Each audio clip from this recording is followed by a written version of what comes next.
ओम शांति।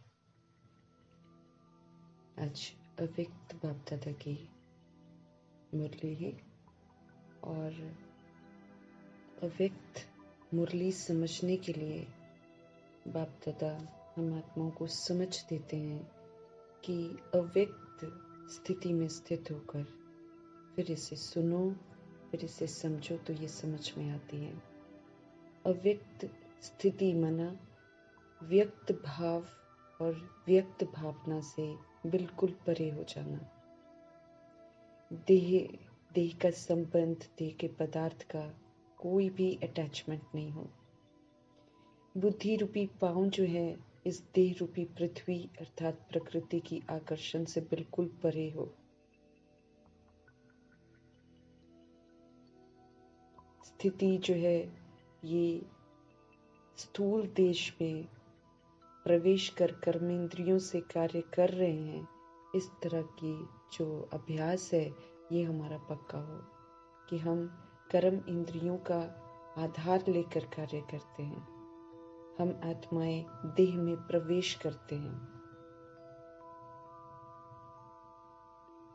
हर आत्मा के प्रति सारा दिन हमारे मन में शुभ भावना हो, श्रेष्ठ भाव हो, तब जाकर हम अव्यक्त स्थिति का अनुभव कर सकते हैं। क्योंकि बिल्कुल ही बाबा कहे कि किसी भी तरीके का व्यर्थ, किसी भी तरीके का भेदभाव नहीं होना चाहिए। अव्यक्त में हम सब एक जैसे हैं। देह में आकर भिन्नता आती है। हम आत्माओं को इस समय विश्व कल्याणकारी बनना है। हमारे पिता विश्व कल्याणकारी है, हम आत्माएं मास्टर विश्व कल्याणकारी हैं। तो विश्व का कल्याण वही सोल्स कर सकती हैं जिनकी स्थिति अव्यक्त हो। क्योंकि व्यक्त के भान में तो कहीं ना कहीं किसी के साथ ज्यादा, किसी के साथ कम होता है। लेकिन यहाँ तो जो सोल हमारा अपकार करती है, जो सोल हमें धोखा देती है, बुरा करती है, हमें तो उस सोल के लिए भी अच्छा सोचना है। हमें सारा बिगड़ा हुआ जो स्वरूप है चारों तरफ, उस बिगड़े हुए स्वरूप को सुधारना है, उसमें मददगार बनना है। इसलिए अव्यक्त स्थिति हमारी बहुत जरूरी है। व्यक्त भाव से हम बिल्कुल परे हो जाए। व्यक्त में हमारे बहुत सारे रिश्ते हैं, बहुत सारी भिन्नता है, बहुत सारे प्रश्न हैं, बहुत सारे शिकवे शिकायत हैं। लेकिन जब हम अपने सोल कॉन्शियस में चले जाते हैं, जब हम देह के भान से परे हो जाते हैं, तो सारे शिकवे शिकायत खत्म हो जाते हैं। क्यों? क्योंकि फिर हम समझते हैं कि हमारा भी बिगड़ा हुआ स्वरूप था, अभी सारा बिगड़ा हुआ स्वरूप है। कैसे बिगड़ गया, हर बात की हमें समझ में जाती है। तो हम आत्माओं में किसी भी तरीके का कोई दाग न रह जाए, ये प्रभु का हम आत्माओं को फरमान है। हमें जो लक्ष्य दिया गया है वो संपूर्ण पवित्र बनने का दिया गया है। हमें संगम युग का लक्ष्य पूरा करना है, जिसमें हमें फरिश्ता स्थिति बनानी है।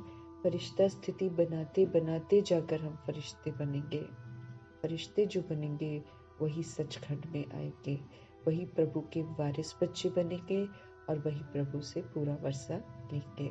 तो पुनः हम अव्यक्त स्थिति में स्थित होकर, लेकिन ऐसी स्थिति बनाने के लिए प्रभु हमें समझ देते हैं कि सारा दिन हमारा सभी सोल्स के लिए दुआओं का पाठ चलना चाहिए। कोई कुछ भी करे, इधर से शुभ भावना, शुभ कामना ही जानी चाहिए, तब जाकर प्रभु से मेरा अव्यक्त मिलन हो सकता है। अगर जरा भी हम आत्माओं में किसी भी सोल को लेकर कोई भी शिकायत होगी, तो हम अव्यक्त मिलन, अव्यक्त स्थिति का अनुभव नहीं कर सकते हैं। ये प्रभु स्पष्ट करते हैं। तो हमें बड़े बाप का बड़ा बच्चा बनना है। जैसे हमारे परम पिता परमात्मा सब पर रहमदिल है, वो किसी की भी बुराई को, किसी के भी अवगुण को नहीं देखते हैं। वो सभी के अनादि स्वरूप को देखते हैं। उस अनादि स्वरूप को देखते हुए, हर सोल को स्वीकार करते हुए, उस अनादि स्वरूप की ही स्मृतियां दिलाते हैं।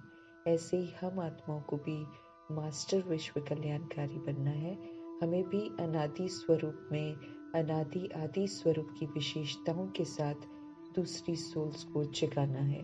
क्योंकि हमारे अनादि आदि स्मृतियों के साथ जो व्यवहार होगा वही दूसरी सोल्स को जागृत कर सकता है। हमारे बोलने से कोई भी जागृत नहीं होगा, लेकिन हमारी धारणाओं से और हमारी धारणा का जो व्यवहार होगा उनके प्रति, उससे सोल्स जो है वो जागेंगी। तो अव्यक्त बाप दादा की मूर्ति अव्यक्त स्थिति में स्थित होकर अव्यक्त बाप दादा को हाजिर नाजिर करते हुए संपूर्ण ब्रह्मा, फरिश्ता जो है और शिव पिता परमात्मा, ये दोनों इकट्ठे जब होते हैं तो ये बाप दादा कहलाते हैं। तो बाप दादा को हाजिर नाजिर करते हुए हम आत्माएं उन्हीं के महावाक्यों को समझेंगे, उन्हीं को रिक्वेस्ट करेंगे, उनका रिगार्ड रखते हुए, उनको वेलकम करते हुए, उन्हीं को हाजिर नाजिर करके उनके बोल, उनकी शिक्षाएं, उनके इशारों को समझेंगे। और साथ में प्रभु की ये शक्तिशाली महावाक्य जो हैं, ये द्वापर युग और कलयुग की आने वाली जितनी भी सोल्स हैं, सब तक इसकी खुशबू पहुंचे, सब तक इसकी ताकत पहुंचे, उन आत्माओं में जागृति आए, उन आत्माओं को प्रभु की याद आए, उन आत्माओं को जो देह का भान है, जो देह का अभिमान है, उससे वैराग आए, उन्हें काम क्रोध लोभ मोह अहंकार से वैराग आए, उन्हें पवित्रता आकर्षित करे, उन्हें पवित्रता का सागर आकर्षित करे। इन्हीं दुआओं के साथ प्रभु के महावाक्य समर्पित करते हैं। प्लस ये जो हमारी प्रकृति है, ये जो पांचों तत्व हैं जो हम आत्माओं की बहुत पालना करते हैं, और जो वायुमंडल है जिसको हमने अज्ञानता में बिगाड़ दिया, अब हम परमपिता परमात्मा के ये महावाक्य जो है वायुमंडल, प्रकृति और तत्वों के प्रति भी समर्पित करते हैं। ये तत्व भी और ये प्रकृति भी और ये वायुमंडल भी फिर से समर्थ बने, फिर से पवित्र बने, फिर से शक्तिशाली बने। इन्हीं दुआओं के साथ हम देखते हैं आज हमारे सुप्रीम टीचर हम आत्माओं को और हम आत्माओं की जो कमी कमजोरियां हैं, कहाँ हम अभी गलतियां कर रहे हैं, उस तरफ कौन से इशारे दे रहे हैं, क्योंकि अव्यक्त बाप दादा परफेक्शन देखते हैं। तो वो परफेक्शन देखते हुए हम आत्माओं का ध्यान खिंचवाते हैं, जहाँ हम अभी भी कमज़ोर हैं, जहाँ अभी भी कमियां हैं। तो बड़े ध्यान से अव्यक्त स्थिति में स्थित होकर उनके इशारों को समझेंगे और फिर अपने आप को परिवर्तन करेंगे। देखते हैं अव्यक्त बाप दादा आज हम आत्माओं को कौन सा इशारा दे रहे हैं। अव्यक्त बाप दादा बोले, संपूर्ण पवित्र बनकर, संपूर्ण पवित्र। गहरी परिभाषाएं हैं भगवान की पवित्रता को लेकर, जिन्हें हम आम भाषा में समझते हैं कि कुछ भी नहीं है। भगवान की नजरों में वो अपवित्रता में गिनी जाती है। इसलिए बड़े ही ध्यान से हम आत्माओं को प्रभु समझाते रहते हैं कि संपूर्ण पवित्रता किसको कहते हैं। तो संपूर्ण पवित्र बनकर संस्कार मिलन मनाना, यही सच्ची होली है। हमारे लिए तो हर दिन होली है ना, हमारे लिए हर दिन होली है, हर दिन हमारे लिए रक्षाबंधन है, हर दिन हमारे लिए दीपावली है, हर दिन ही हमारे लिए दशहरा है, क्योंकि हम अपनी कमी कमजोरियों का दशहरा रोज ही मनाते हैं। हमारे लिए जो भी उत्सव है, हमारे लिए होली भी हर दिन है। हर दिन हमारा पवित्रता का जो लेवल है वो आगे बढ़ते जाना चाहिए, क्योंकि संपूर्ण पवित्रता बहुत बड़ा विस्तार है, एक दिन में नहीं हो जाता है। इसलिए हर दिन ही मेरे लिए वो एक आगे बढ़ने का स्टेप है। तो संपूर्ण पवित्र बनकर संस्कार मिलन मनाना है। प्रभु कहते हैं इसको सच्ची होली कहते हैं। आज बाप दादा चारों ओर के अपने होलीएस्ट और हाईएस्ट बच्चों को देख रहे हैं। भगवान आते हैं तो आप समान बनाते हैं। वो तो सदा ही पवित्रता का सागर है। हम आत्माओं को होलीएस्ट बनाते हैं। हम आत्माओं को फिर से हाईएस्ट बनाते हैं। अब पढ़ाते हैं, पालना करते हैं, वो तो कब से करते हैं। अव्यक्त सभा में आकर बाप दादा उन बच्चों को देखते हैं जो होलीएस्ट और हाईएस्ट बन रहे हैं। प्रभु कहते हैं विश्व में सबसे हाईएस्ट, ऊंचे ते ऊंचे श्रेष्ठ आत्माएं आप बच्चों के सिवाय और कोई है, पूछ रहे हैं। पूरे वर्ल्ड में सबसे हाईएस्ट, ऊंचे ते ऊंचे श्रेष्ठ आत्माएं आप बच्चों के सिवाय और कोई है, क्योंकि आप सभी ऊंचे ते ऊंचे बाप के बच्चे हैं। हमें अभी समझ मिलती है कि हमारा बाप कौन है, और फिर जब हम उनके बच्चे बनते हैं तो ऑब्वियसली वो जाहिर सी बात है कि फिर हमको बाप समान होना है। अगर हम बच्चा है तो हमको प्रूफ देना पड़ेगा ना। तो अगर हमारा बाप हाईएस्ट है तो हमारी हरकतें फिर नीचे की नहीं होनी चाहिए ना। भगवान कहते हैं न नीचे देखो न नीचे आओ, क्योंकि बाबा हमको ऊपर लेकर जा रहे हैं, हमें समझ दे रहे हैं हम कौन है, हम किसके हैं, हम ओरिजिनल में कैसे हैं। हम आत्माओं को अनादि और आदि की तरफ लेकर जा रहे हैं। तो हम क्या बन जाते, ऊंचे बन जाते हैं ना।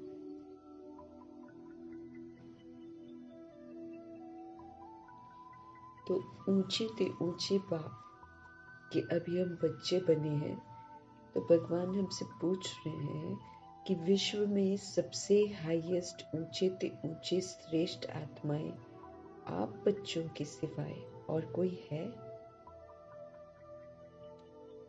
सारे कल्प में चक्र लगाकर देखो तो सबसे ऊंचे मर्तबे वाले आपको कोई और नजर आते हैं। भगवान पूछ रहे हैं हम आत्माओं से कि आप सारे कल्प में चक्र लगाकर देखो तो सबसे ऊंचे मर्तबे वाले आपको कोई और नजर आते हैं। राज्य अधिकारी स्वरूप में भी अगर देखा जाए तो आपसे ऊंचे राज्य अधिकारी कोई बने हैं। फिर पूजन और गायन में देखो, जितनी पूजा विधि पूर्वक आप आत्माओं की होती है उससे ज्यादा और किसी की है। वंडरफुल राज ड्रामा का कितना श्रेष्ठ है जो आप स्वयं चैतन्य स्वरूप में इस समय अपने पूज्य स्वरूप को नॉलेज के द्वारा जानते भी हो और देखते भी हो।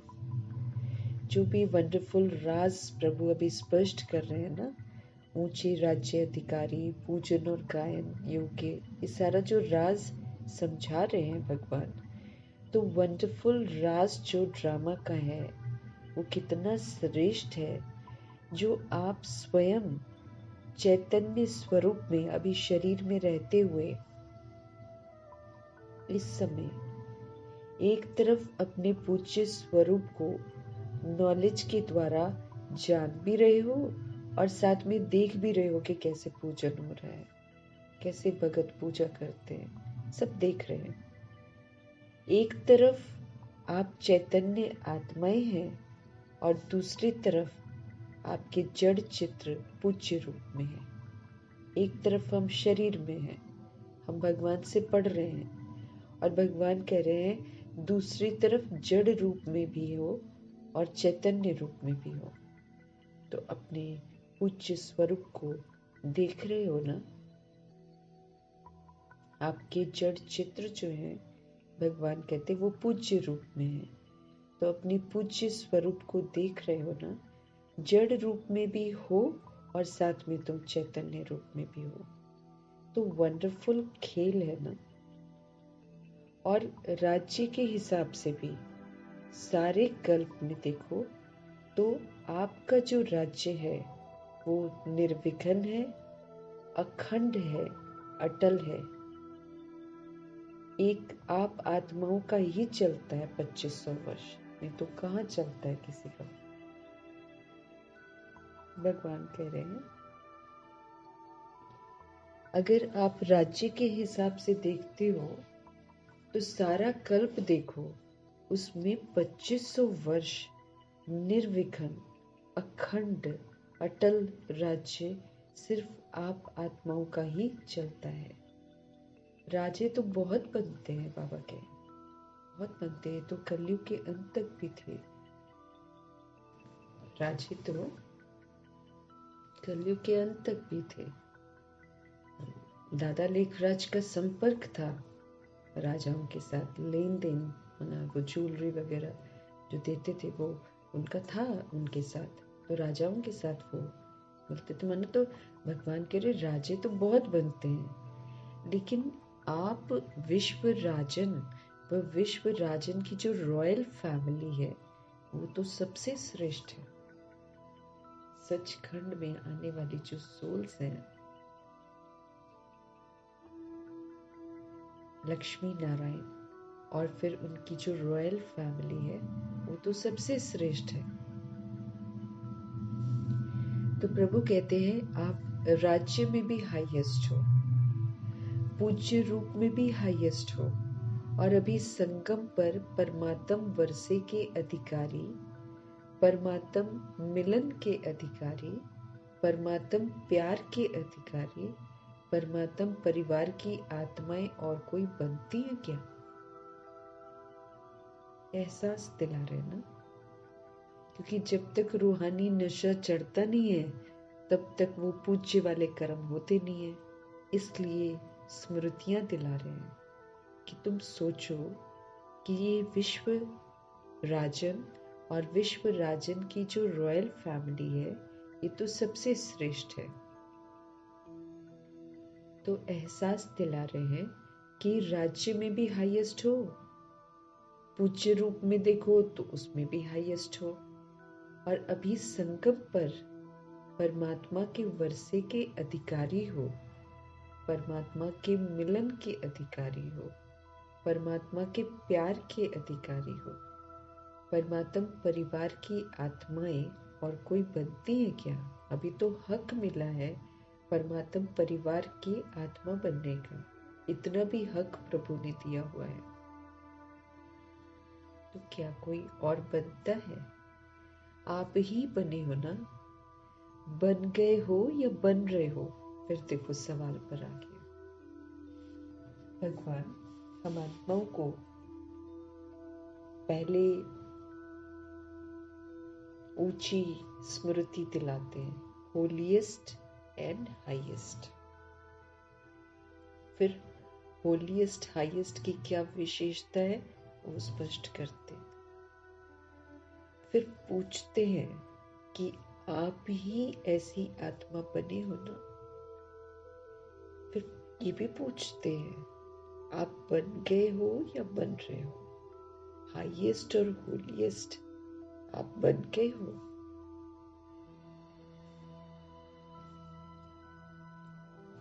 बन भी गए, और अब तो वर्षा लेकर संपन्न बन बाप के साथ साथ अपने घर भी चलने वाले हैं ना। प्रभु की नजरों में प्रभु कह रहे हैं बन भी गए, और अब तुम वर्षा लेकर संपन्न भी बन गए। अब तो बाप के साथ साथ अपने घर में चलने वाले भी हो। ये जो संगम का सुख है संगम युग की जो प्राप्तियां हैं, संगम युग का जो समय है, ये सुहाना लगता है ना? चेक करना पड़ेगा ना, कहीं ऐसा तो नहीं कि अभी कलयुग के दुख को हम लिए जा रहे हैं, अभी भी हम कलयुग को देख रहे हैं। अगर हम कलयुग को देखेंगे, अगर हम पुरानी दुनिया को देखेंगे, तो संगम युग में जो मिल रहा है वो नहीं ले पाएंगे कभी भी। संगम का सुख अंतर्मुखी होकर ही मिलता है। हम जितना बाह्य मुखता होते हैं, जितना हम बाहर की दुनिया को देखते हैं, तो हम संगम के सुख से बिल्कुल वंचित हैं। पुरानी दुनिया को तो भगवान कहते पीठ कर देनी है, उससे आकर्षित नहीं होना है बिल्कुल भी। वो छीछी बन गई है, वो छीछी वायुमंडल है चारों तरफ, उससे मुझे आकर्षित नहीं होना है। ये तो समय है संगम के सुख को अनुभव करने का, जो कि प्रभु के साथ रहने से ही अनुभव हम कर सकते हैं। उसके लिए हमको बाह्य मुक्ता से हटना पड़ेगा, उसके लिए हमें अंतर्मुखी बनना पड़ेगा। आत्मा और परमात्मा का संसार, इसमें जीना पड़ेगा। कलयुग की बाह्य मुक्ता हमको संगम का सुख अनुभव करने नहीं देगी, हम टाइम वेस्ट कर लेंगे। कि अगर हम बाहर देखते हैं तो हम प्रभु से संबंधित, हम है ही नहीं, कनेक्टेड ही नहीं है प्रभु के साथ। पुरानी दुनिया से हमें वैराग होना चाहिए, क्योंकि इस समय पुरानी दुनिया का वायुमंडल तमो प्रधान हो गया है। तो ये जो संगम का सुख है, ये जो संगम युग की प्राप्तियां हैं, जो प्रभु के साथ रहने से ही होती हैं, ये जो संगम युग का समय है, ये सुहाना लगता है ना? बहुत प्यारा लगता है। राज्य के समय से भी संगम का समय प्यारा लगता है। ये जो सतयुग में राज्य करेंगे, प्रभु कहते उससे भी, राज्य के समय से भी ये जो संगम का समय है, ये प्यारा लगता है ना? प्यारा है या जल्दी जाना चाहते हो? क्या चाहते हो? संगम में प्रभु के साथ रहना चाहते हो, पाठ बजाना चाहते हो प्रभु के साथ, कि जल्दी घर वापस जाना चाहते हो? फिर पूछते क्यों हो? बाबा कह रहे हैं, फिर पूछते क्यों हो कि बाबा विनाश कब होगा? सोचते हो ना, पता नहीं विनाश कब होगा। बाप दादा कहते हैं क्या होगा, हम कहाँ होंगे, हम ऐसा सोचते हैं ना। बाबा कहते सोचते हो ना, पता नहीं विनाश कब होगा, क्या होगा, हम कहाँ होंगे। बाप दादा कहते हैं जहां भी होंगे, याद में होंगे, बाप के साथ होंगे ना? जहां भी होंगे हम किसके साथ होंगे? हम बाप के साथ होंगे, उनकी यादों में होंगे। साकार में या आकार में साथ होंगे तो कुछ नहीं होगा। बाबा क्या समझ दे रहे हैं? साकार में हम चाहे बॉडी में है, साकार में या फिर आकार में, अगर हम साथ होंगे प्रभु के, फिर तो कुछ नहीं होगा। साकार में कहानी भी सुनाई है ना, बिल्ली के जो पूंगरे हैं वो भट्टी में होते हुए भी सेफ रहे, चारों तरफ आग लगी हुई है, लेकिन बिल्ली के छोटे छोटे बच्चे जो थे उस आग में भी सुरक्षित थे, सेफ। तो एक कहानी है कि बिल्ली के पुंगरे जो हैं वो भट्टी में होते हुए भी सेफ रहे ना, या फिर जल गए? सब सेफ रहे। तो आप परमात्म बच्चे जो हैं, अगर हम परमात्म बच्चे हैं तो फिर कंडीशंस भी फुलफिल करनी पड़ेगी ना सारी की सारी, अगर हम पवित्र हैं तो आप परमात्म बच्चे जो साथ होंगे प्रभु के, वो सेफ रहेंगे। अगर और कहीं हमारी बुद्धि होगी, साथ कैसे होना है? बुद्धि मतलब क्यों बाबा बोलते हैं देह सहित देह की दुनिया को भूलो, देह के संबंध को भूलो। ये जो अभी की दुनिया है, इसको हम कहीं भी देखेंगे, हमारा प्रभु के साथ कनेक्शन नहीं है। हमारा बुद्धि जो है वो पुरानी दुनिया में अटकी पड़ी है, पुराने देह में, पुराने देह के संबंधों में, पुराने देह के पदार्थों में, पुरानी देह की दुनिया में। इसको जब तक हम देख रहे हैं, हम भगवान के साथ नहीं है। और हम अगर भगवान के साथ नहीं है तो फिर हम सेफ भी नहीं है।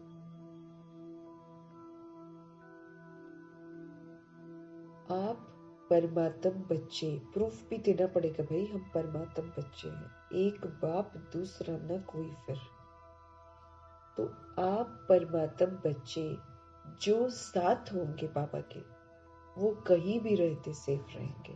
बना विनाश का सेक नहीं लगेगा। विनाश तो होगा, लेकिन उसका जो इफेक्ट आता है, कष्ट होता है, वो नहीं होने देंगे भगवान। लेकिन फिर उसके साथ वफादारी भी तो चाहिए।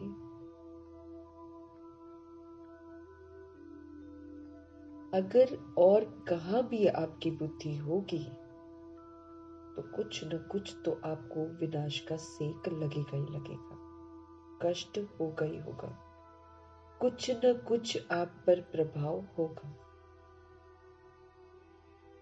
अब जैसे बाबा हमको बोलते हैं ना, तुम मेरी याद में रहो, हा? दुख देने वाले दुख देंगे, धोखा देने वाले धोखा देंगे, अपशब्द बोलने वाले अपशब्द बोलेंगे। भगवान ने क्या कहा? तुम लेना ही मत। अगर हम लेते हैं तो उसका सेक हमें लगता है, हम उसका चिंतन करते हैं, हम दुखी होते हैं, परेशान होते हैं, हम दुख अनुभव करते हैं कि कोई ने हमारे साथ ऐसा किया वैसा किया। ये क्या लग रहा है मेरे को? सेक लग रहा है, क्योंकि उससे मेरी खुशी गायब, उससे मेरा व्यर्थ चिंतन शुरू, उससे मेरे शिकवे शिकायत शुरू। हम क्या बन रहे? अपवित्र बने जा रहे हैं। बाबा ने तो हमको बताया कि दुनिया का स्वरूप जो है वो इस समय बिगड़ा हुआ है। सभी सोल्स काम क्रोध लोभ मोह अहंकार के वशीभूत हैं। अब वो जब वशीभूत है तो वो उसी के वशीभूत होकर ही कर्म करेंगे। मेरे को वो लेना नहीं है। अगर हम लेते हैं, फील करते हैं, मेरे को सेक लग रहा है, क्योंकि मैंने उसके नीचे की हरकत को देख लिया। अब सोल्स जो है अगर विकारवश है तो वो तो नीची हरकत करेंगे ना। तो मैंने उनको नीची हरकत करते देख लिया, मैं भी कहाँ आ गई? नीचे आ गई, क्योंकि चिंतन चला, संकल्प चले तो हरकतें मेरी कैसी होगी? मैं भी नीचे होगी। तो नीचे को देखेंगे तो हम नीचे को ही आएंगे। यहाँ हमको क्या समझना है? मैं सोल हूँ, मुझ सोल को कोई टच नहीं कर सकता है। बॉडी को देखकर करते हैं सारे लोग, धोखा देते चाहे कष्ट देते ना, बॉडी को देखकर। सोल को कोई कुछ नहीं करता। तो उस सोल को प्रभु कहते अब तुम ऊपर देखो, तुम नीचे मत देखो। तुम ऊपर देखोगे, हम शिव बाबा को देखेंगे, हम अव्यक्त ब्रह्मा जी को देखेंगे, तो हमारी दृष्टि ऊपर की हो गई ना। वो कैसे है? वो विश्व कल्याणकारी है। कोई कुछ भी फेंकता रहे उधर को, बोलता रहे, कलंक लगाता रहे, कोई फर्क नहीं, उधर से अच्छा विश्व कल्याणकारी के वाइब्रेशंस आते हैं। तो फिर जो सोल ऊपर को देखती है, जो पवित्रता के सागर को देखती है और उनकी श्रीमत पर चलती है, उसे फिर नीचे कितना भी कोई सेक पहुंचाए, सेक पहुंचेगा नहीं उसके पास। वो अपना स्वतंत्र स्थिति में रहेंगे और वहां से जो अच्छा वाइब्स देना है वो देते रहेंगे। पवित्रता कायम रहेगी। तो भगवान समझ दे रहे हैं कि अगर हमारा बुद्धि का योग कहीं और होगा तो फिर तो कुछ न कुछ सेक हमको जरूर लगेगा, कुछ न कुछ उसका प्रभाव हम पर जरूर आएगा। साथ में कंबाइंड अगर हम होंगे, अगर हम भगवान के साथ कंबाइंड हैं, प्रभु कहते हैं, तो एक सेकंड भी अकेले नहीं होंगे तो सेफ रहेंगे। 1 सेकेंड ऑल्सो, देखो बाबा बोल रहे क्योंकि मेरा सेकंड में ही तो पेपर होएगा। भगवान समझते रहे। साथ में कंबाइंड होंगे। कंबाइंड मीन्स अलग हो ही नहीं सकते। जब प्रभु के साथ हम कंबाइंड हैं तो फिर हमें सेक थोड़ी लगेगा। पवित्रता के सागर परमपिता परमात्मा के इर्द गिर्द नेगेटिव शक्ति आ ही नहीं सकती है। अगर आ रही है तो फिर मेरे को चेक करना है मैं भगवान के साथ कंबाइंड नहीं हूं। हम देहधारी के बारे में सोचेंगे तो हम लो हो जाएंगे ना। हम लो होंगे तो फिर उसका सेक मेरे को लगेगा। लेकिन जब मैं भगवान के साथ, पवित्रता के सागर के साथ कंबाइंड हूं, 1 सेकेंड भी बाबा कहते फिर अकेले मत होना। अगर 1 सेकेंड भी अगर हम अकेले नहीं होंगे तो हम सेफ रहेंगे। अगर मेरे को सेक लग रहा है किसी के कुछ भी बैड वाइब्स का, अगर मेरे को सेक लग रहा है, मुझे चेक करना है मैं भगवान के साथ कंबाइंड नहीं हूँ। भगवान ने ऑफर किया हुआ है कि तुम मेरे साथ कंबाइंड रहो, 1 सेकेंड भी मेरे से अलग मत हो। उसी में सेफ्टी है, वरना तो सेफ्टी नहीं है ना। वरना तो सेफ्टी नहीं है। ये कलयुग तो घोर कलयुग है। इस समय इसमें सुरक्षा नहीं है। अगर हम 1 सेकेंड भी अकेले हैं हमको सेक लगेगा। लेकिन अगर हम कंबाइंड हैं और हमेशा हैं, अगर हम 1 सेकेंड भी अलग नहीं होते हैं तो हम सुरक्षित हैं। भगवान कह रहे हैं कभी कभी काम काज या सेवा में अकेला अनुभव करते हो, हमको चेक करना है। भगवान तो कह रहे 1 सेकेंड भी अलग नहीं होना। पूछ रहे हैं कभी कभी जब आप काम काज करते हो या फिर आप सेवा करते हो तो क्या आप अपने आप को अकेला अनुभव करते हो? हमसे सेवा कौन करा रहा है? इतनी ऊंची सेवा है, कौन करा रहा है? करावनहार परमपिता परमात्मा करा रहे हैं। तो सेवा में भी उनको साथ रखना है। और काम काज भी जो हम कर रहे हैं, हमें तो ये कहा गया है चलते फिरते उठते बैठते हर वक्त प्रभु को साथ रखो। ये ऑफर किया है भगवान ने।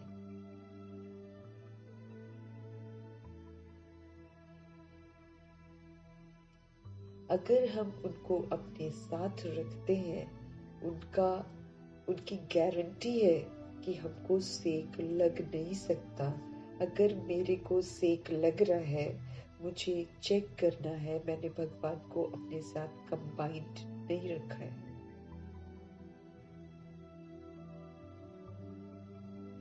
भगवान हमसे बात कर रहे हैं। रोज की मुरली में भगवान हमसे बात कर रहे हैं।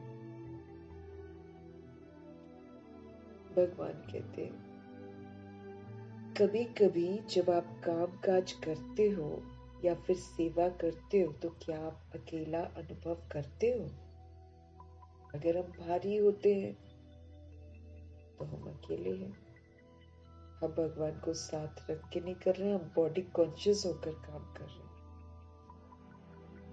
पूछ रहे हैं कि कभी कभी जब आप काम काज करते हो, कभी कभी काम काज तो हम रोज करते हैं ना, लेकिन वो कह रहे हैं कि कभी कभी कामकाज या सेवा में अकेला अनुभव करते हो। क्या करें, अकेले हैं, बहुत काम है, फिर थक भी जाते हैं। तो बाप को क्यों नहीं साथी बनाते हो, पूछ रहे हैं भगवान हम आत्माओं से। हम कोई भी तरह का एक्सक्यूज नहीं दे सकते हैं।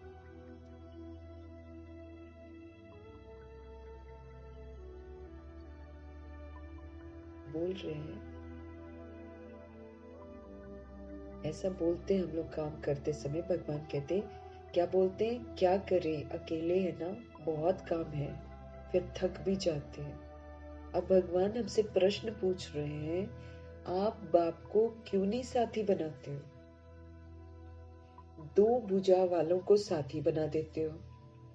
जैसे देहधारी से एक्सपेक्ट करते हैं ना, कोई मेरा साथी बन जाए, काम करवा दे। भगवान क्या कह रहे, जिनकी दो भुजाएं हैं उनको तो साथी बना लेते हो, ये जो 1000 भुजाओं वाला है इसको क्यों नहीं साथी बनाते हो? भगवान तो पावरफुल है।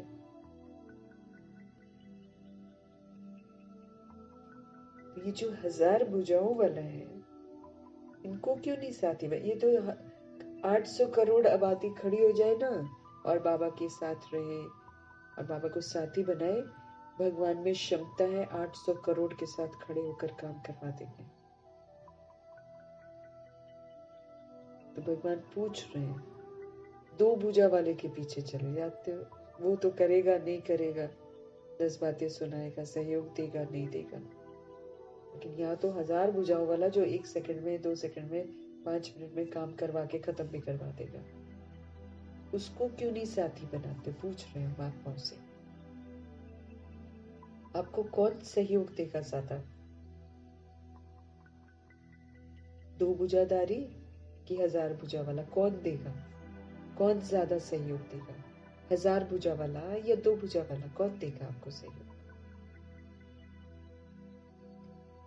संगम युग पर ब्रह्मा कुमार व ब्रह्मा कुमारी, हम सभी को भगवान ने टाइटल दिया है, अडॉप्ट किया है, सोल्स को अडॉप्ट किया है, शूद्र की लाइफ से निकालकर ब्राह्मण बनाया है, नया जन्म दिया है और फिर साथ में नया टाइटल दिया है। कौन सा दिया? ब्रह्मा कुमार और ब्रह्मा कुमारी। अब भगवान स्पष्ट कर रहे हैं, संगम युग पर ब्रह्मा कुमार व ब्रह्मा कुमारी अकेले नहीं हो सकते। सिर्फ जब सेवा में, कर्म योग में बहुत बिजी हो जाते हो ना, तो साथ भी भूल जाते हो और फिर थकते भी हो। भगवान कहते हैं अकेले हो नहीं सकते, कायदे से, कायदा ही नहीं है अकेले होने का। लेकिन जब सेवा में होते हैं, सिर्फ जब सेवा में होते हैं, जब कर्म योग में बहुत बिजी हो जाते हो तो साथ ही भूल जाते हो और फिर थक जाते हो, फिर कहते हो थक गए, अभी क्या करें? भगवान कहते हैं थको नहीं। जब बाप दादा आपको सदा साथ देने के लिए आए हैं, परम धाम छोड़कर क्यों आए हैं? भगवान कह रहे हैं जब बाप दादा आपको सदा साथ देने के लिए, ऑलवेज सदा साथ देने के लिए, जब भगवान आपको सदा साथ देने के लिए आए हैं, परम धाम छोड़कर क्यों आए हैं? सोते जागते कर्म करते सेवा करते साथ देने के लिए ही तो आए हैं। हम आत्माओं को साथ की जरूरत है। आत्मा का साथ कोई भी देहधारी दे नहीं सकता है, क्योंकि कोई भी देहधारी को आत्मा दिखाई नहीं देती है। आत्मा को क्या चाहिए, अंदर से वो क्या चाह रही है, उसको कोई भी देहधारी नहीं समझ पाता है। देहधारी देहधारी को देखता है और देहधारी को कभी सहयोग दे देता है, कभी नहीं देता है, क्योंकि वो दैहिक कार्मिक अकाउंट से हमारा दिया हुआ ही हमको फिर मिलता है।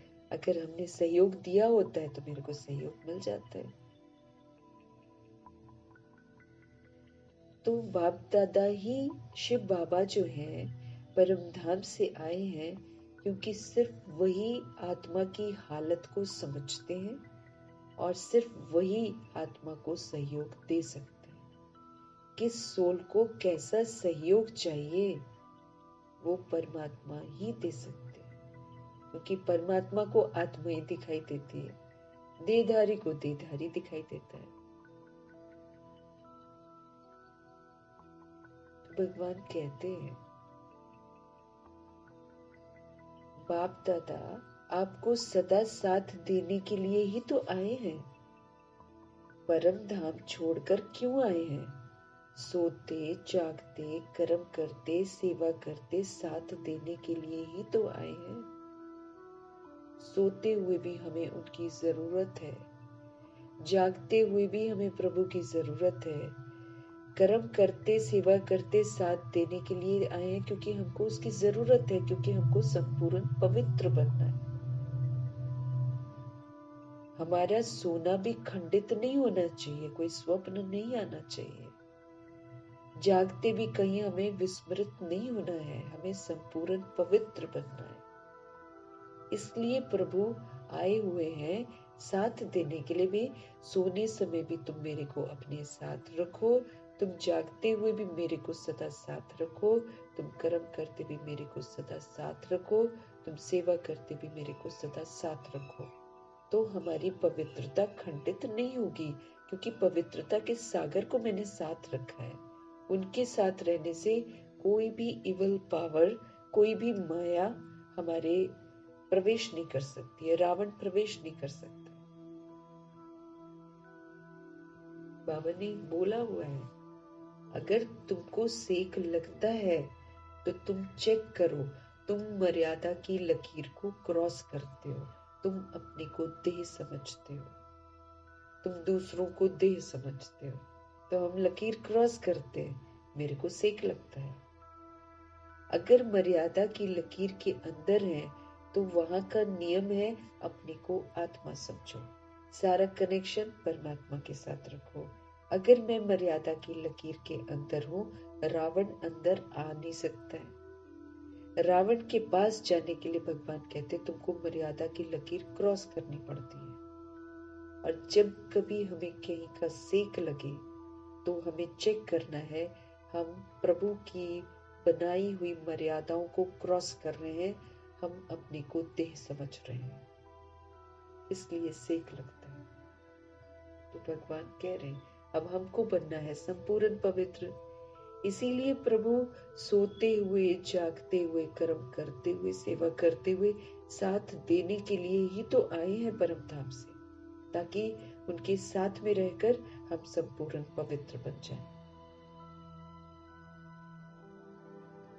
ब्रह्मा बाप भी आप सबको सहयोग देने के लिए अव्यक्त बने हैं।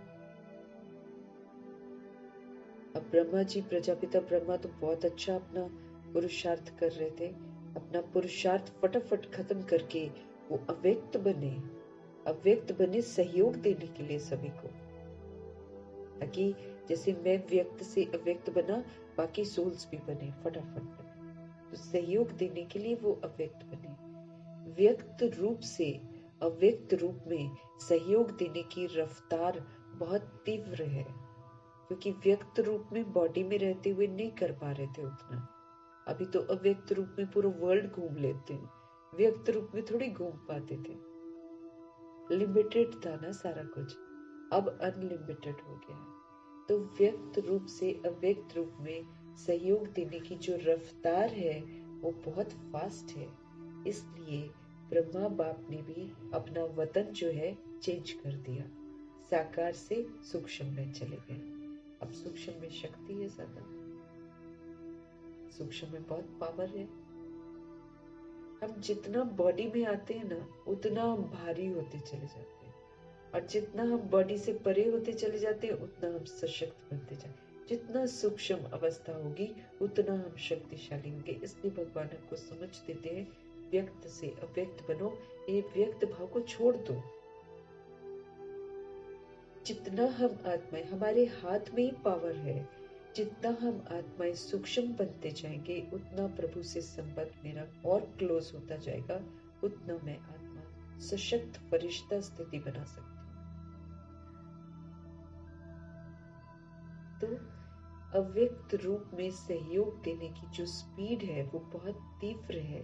इसलिए ब्रह्मा बाप ने भी अपना जो वतन है उसको चेंज कर दिया, साकार से सूक्ष्म कर दिया। तो शिव बाप और ब्रह्मा बाप दोनों हर समय आप सबको सहयोग देने के लिए सदा हाजिर हैं। शिव बाप और ब्रह्मा बाप दोनों हर समय आप सबको सहयोग देने के लिए सदा हाजिर हैं। आपने सोचा बाबा और सहयोग अनुभव जरूर करेंगे। गारंटी है भाई भगवान की। क्या कह रहे हैं भगवान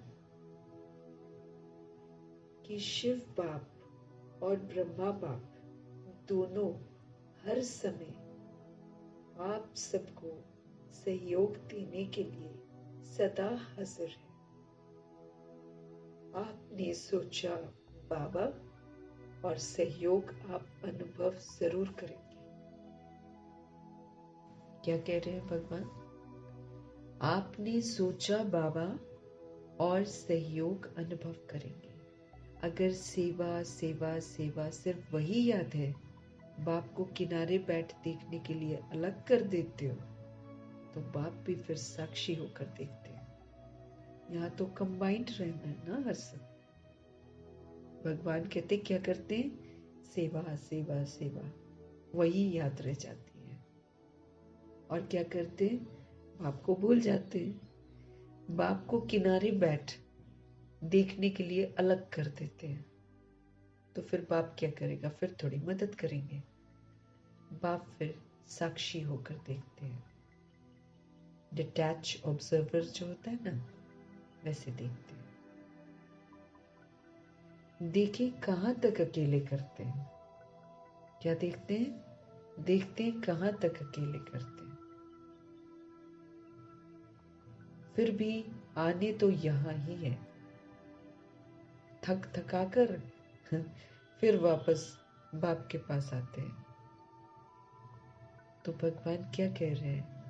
साथ नहीं छोड़ो। भगवान साथ देने के लिए आए हैं। कह रहे हैं साथ नहीं छोड़ो। अपने अधिकार और प्रेम की सूक्ष्म रस्सी से बांध कर रखो बाबा को। अधिकार है प्रभु को बांधने का, इस वक्त मिला हुआ है हमको। भगवान कहते अपने अधिकार को और प्रेम की जो सूक्ष्म, अपने अधिकार और प्रेम की सूक्ष्म रस्सी से बांध कर रखो। इस वक्त हम प्रभु को बांध सकते हैं। अधिकार मिला हुआ है। सदा उनको अपने साथ कंबाइंड रखने का अधिकार मिला हुआ है। तो अपने अधिकार को और प्रेम की जो सूक्ष्म रस्सी है ना, उससे बाबा को बांध कर रखो। ढीला छोड़ देते हो, भगवान कहते हैं तुम ढीला छोड़ देते हो। तुम स्नेह को ढीला कर देते हो। अधिकार को थोड़ा सा स्मृति से किनारा कर देते हो। अधिकार है इस वक्त, उसको भगवान कहते किनारा कर देते हो। जो अफेक्शन है उसको ढीला कर देते हो। तो ऐसे नहीं करना बाबा के, हमारा ही नुकसान है फिर। तो ऐसे नहीं करना। जब सर्वशक्तिवान साथ का ऑफर कर रहे हैं, सर्वशक्तिवान शिव पिता परमात्मा जब अपने साथ का हम आत्माओं को ऑफर कर रहे हैं, तो ऐसी ऑफर सारे कल्प में मिलेगी क्या? ऑलमाइटी अथॉरिटी परमपिता परमात्मा हम आत्माओं को ऑफर कर रहे हैं कि भाई मुझे बांध लो। अधिकार है तुम्हें। अपने अधिकार से, अपने प्रेम की सूक्ष्म रस्सी से बांध कर रखो। तो जब सर्वशक्तिवान साथ का ऑफर कर रहे हैं, तो ऐसी ऑफर सारे कल्प में मिलेगी क्या? नहीं मिलेगी ना। कौन मिलेगा हमें साथी? मिलेगा कोई अच्छा साथी हमें? तो बाप दादा भी साक्षी होकर देखते हैं। जब हम उनका साथ नहीं लेते ना, तो भगवान भी फिर साक्षी हो जाते हैं। अच्छा देखते हैं कहाँ तक अकेले करते हैं। लौट के तो फिर से बाबा के पास ही आना पड़ेगा। जबरदस्ती नहीं करते ना भगवान। हमारे कर्मा में जबरदस्ती हस्तक्षेप नहीं करते हैं भगवान। वो हमको ऑफर करते हैं, हम उस ऑफर को कितना लेते हैं वो मेरे ऊपर है। वो जबरदस्ती नहीं करते हैं भगवान। ऑफर तो सबको देते हैं, लेकिन देने के बाद फिर हमारी ड्यूटी बनती है कि हम उस अधिकार को कितना लेते हैं, कितना हम प्रभु को हमेशा याद रखते हैं, कितना हम उनको अपना बनाते हैं। तब तो रक्षा होगी ना, नहीं तो रक्षा नहीं होगी।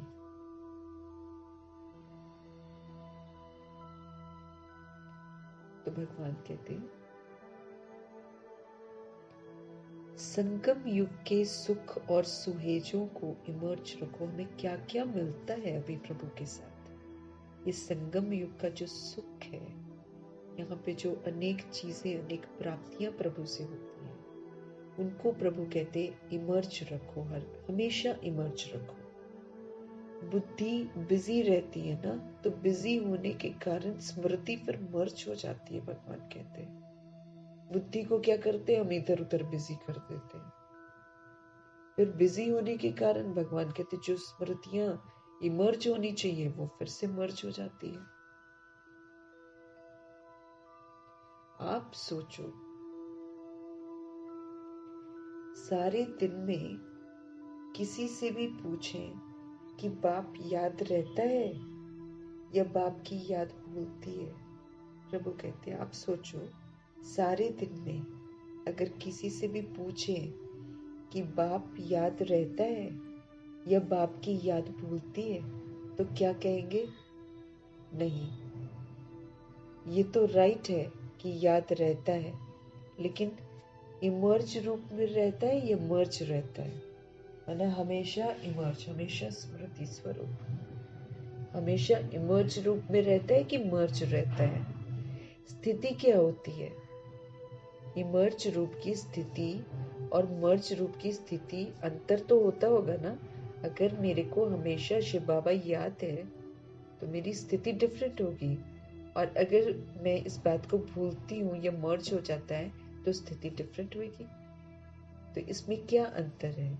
इमर्ज रूप में याद क्यों नहीं रखते हैं? हमेशा याद रखना है ना, तो इमर्ज रूप में याद क्यों नहीं रखते हैं?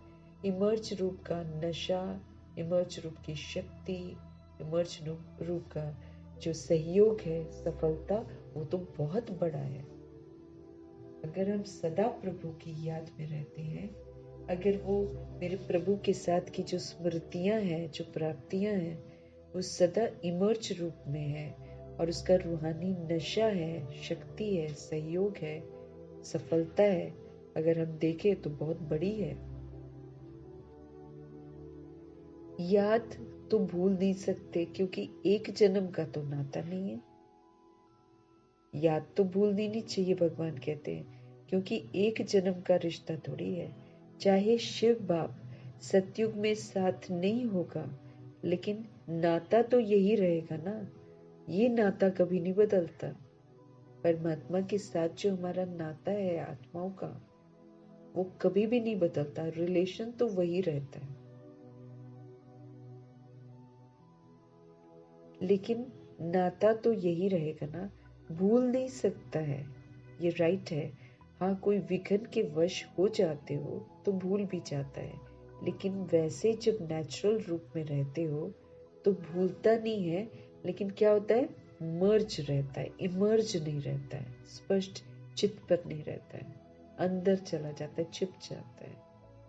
इसलिए बाप दादा कहते हैं अपने आप को बार बार चेक करो, साथ का अनुभव मर्ज रूप में है या इमर्ज रूप में।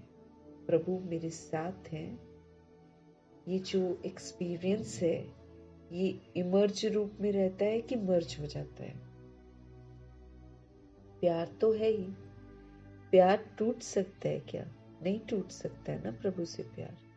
तो प्यार जब टूट नहीं सकता है तो फिर प्यार का फायदा तो उठाओ। भगवान कहते हैं चलो प्रभु से प्यार नहीं टूटता है, ये मान लेते हैं प्रभु, लेकिन भगवान कहते हैं कि प्यार का फायदा भी तो उठाओ। फिर फायदा उठाने का तरीका सीखो। फायदा कैसे उठाते हैं ना, उसका तरीका सीखो। भगवान कहते हैं बाप दादा देखते हैं प्यार ने ही बाप का बनाया है। प्यार नहीं होता तो लोग बाप का बनते ही नहीं। तो बाप दादा देखते हैं कि प्यार से ही तो सारे लोग बाप के बने हैं। प्यार ही तो मधुबन निवासी बना देता है। चाहे अपने स्थान पर आप कैसे भी रहें, कितना भी आप मेहनत करें, लेकिन फिर भी मधुबन में तो पहुंच जाते हैं ना। बाप दादा जानते हैं, देखते हैं कई बच्चों को कलयुगी सर्कमस्टांस होने के कारण टिकट लेना भी मुश्किल है, परंतु प्यार उनको पहुंचा ही देता है। बाप दादा ये भी जानते हैं, ये भी देखते हैं कि कई बच्चों के पास कलयुगी परिस्थितियां आती हैं, उनके पास पैसा नहीं होता है, वो टिकट लेना भी उनके लिए मुश्किल हो जाता है। लेकिन जो प्यार है, अगर लगन है बहुत ज़्यादा, तो कहीं ना कहीं से इंतज़ाम हो जाता है और प्यार उनको पहुंचा ही देता है। ऐसे है ना, प्यार में पहुंच जाते हैं, लेकिन सर्कमस्टांस तो दिन प्रतिदिन बढ़ते ही जाते हैं। परिस्थितियां तो बढ़नी है ना। सच्चे दिल पर साहिब राजी तो होता ही है। अगर किसी का सच्चा दिल है तो फिर प्रभु जी कुछ न कुछ इंतजाम करवा देते हैं। तो भगवान कहते सच्चे दिल पर साहिब राजी तो होता ही है, लेकिन स्थूल सहयोग भी कहाँ न कहाँ कैसे भी मिल जाता है। अगर किसी को सच में बहुत ज्यादा मन है मधुबन जाने का, लेकिन उसके पास टिकट के पैसे नहीं होते हैं, तो फिर अगर उसका सच्चा दिल है तो सच्चे दिल पर तो साहिब राजी होते ही हैं। फिर क्या करते हैं, कहीं ना कहीं से स्थूल वाला सहयोग भी दिला ही देते हैं। चाहे डबल फॉरनर्स हो, चाहे भारतवासी हो, सबको ये बाप का प्यार जो है सर्कमस्टांस की दीवार पार करा लेता है। प्रभु के साथ जो प्यार होता है ना, उसकी वजह से अगर कोई परिस्थितियां भी आती है ना, उसकी दीवारों को पार कर लेते हैं प्यार में। ऐसे है ना। अपने अपने सेंटर्स पर देखो तो ऐसे बच्चे भी हैं जो यहाँ से जाते हैं, सोचते हैं पता नहीं दूसरे वर्ष आ सकेंगे या नहीं आ सकेंगे, लेकिन फिर भी पहुंच जाते हैं। कईयों की स्थिति होती होगी ना कि नहीं जा पाते हैं, तो वो सोचते हैं पता नहीं हम आएंगे कि नहीं आएंगे, लेकिन फिर भी पहुंच जाते हैं। क्या है ये है प्यार का सबूत। अच्छा, आज होली मना ली होली। बाप दादा तो होली मनाने वाले होली हंसों को देख रहे हैं। मनाना मीन्स होली बन जाना। तो भगवान ऐसी सोल्स को देख रहे हैं जो होली मनाकर होली हंस बन गए हैं। सभी बच्चों का एक ही टाइटल है। भगवान ने जो सभी बच्चों को टाइटल दिया है, वो एक ही टाइटल सबको दिया है, होलीएस्ट। द्वापर से लेकर किसी भी धर्मात्मा या महात्मा ने सर्व को होलीएस्ट नहीं बनाया है। द्वापर से ले लो, बाबा कहे कितने सारे धर्मात्मा के नाम पर लोग आए हैं, महात्मा के नाम पर आए हैं, लेकिन सर्व को होलीएस्ट किसी ने नहीं बनाया।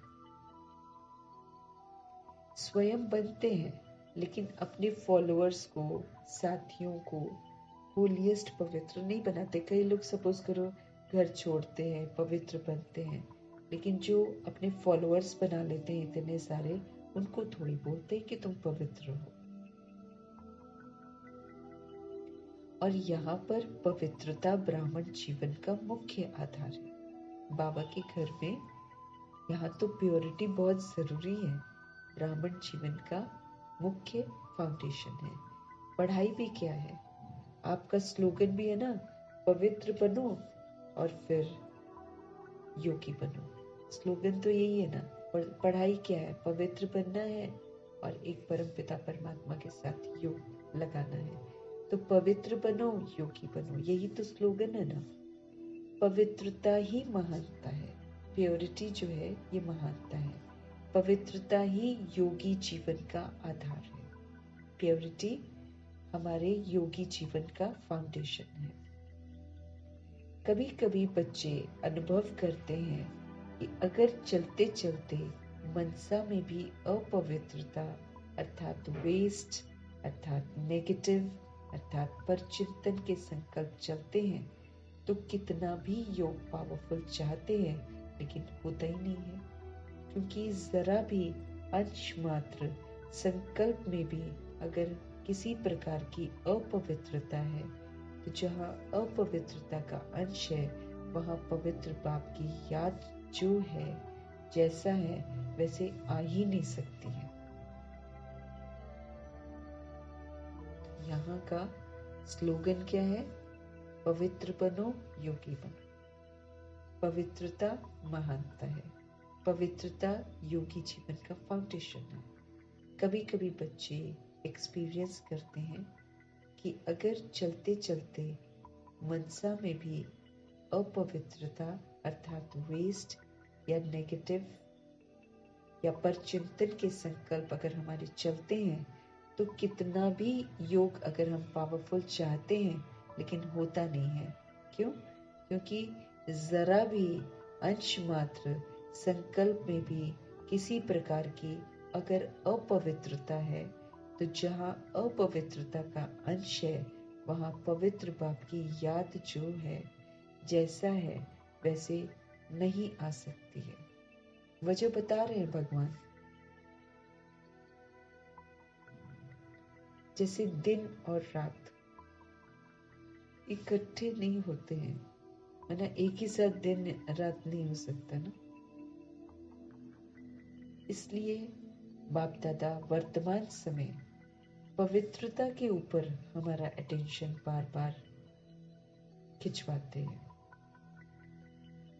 पवित्रता, प्योरिटी मीन्स एक भी नेगेटिव नहीं, प्योरिटी मीन्स कोई वेस्ट नहीं, प्योरिटी मीन्स ऑलवेज समर्थ संकल्प। सिर्फ समर्थ सोचना है, समर्थ सोचना है, समर्थ बोलना है, समर्थ करना है। हमको शक्तिशाली बना रहे हैं ना भगवान। हम दे समझकर फिर कमजोर बन जाते हैं। अब भगवान हमको समझ दे रहे हैं कि जैसे दिन और रात इकट्ठा नहीं होते हैं, इसलिए बाप दादा अभी वर्तमान समय में प्योरिटी के ऊपर बार बार अटेंशन दिलाते हैं। कुछ समय पहले बाप दादा सिर्फ कर्म में कहते थे कि अपवित्रता के लिए इशारा देते थे कि कर्मों में अपवित्रता नहीं होनी चाहिए, लेकिन अभी तो समय जो है वो संपूर्णता के समीप आ रहा है, इसलिए मनसा में भी अपवित्रता का अंश है तो वो धोखा दे देगा। कोई भी नेगेटिव है, कोई भी वेस्ट है, दैट इज ऑल्सो अपवित्रता, भगवान ने बोला ना। तो अगर हमारा मनसा में इम्प्योरिटी आ जाती है, कि कुछ समय पहले तो बाप दादा ने खाली कर्मा में बोला था कि कर्म आपके अपवित्र नहीं होने चाहिए, लेकिन अब तो बाबा कहते आपके संकल्प, आपकी मनसा में भी अपवित्रता नहीं होनी चाहिए।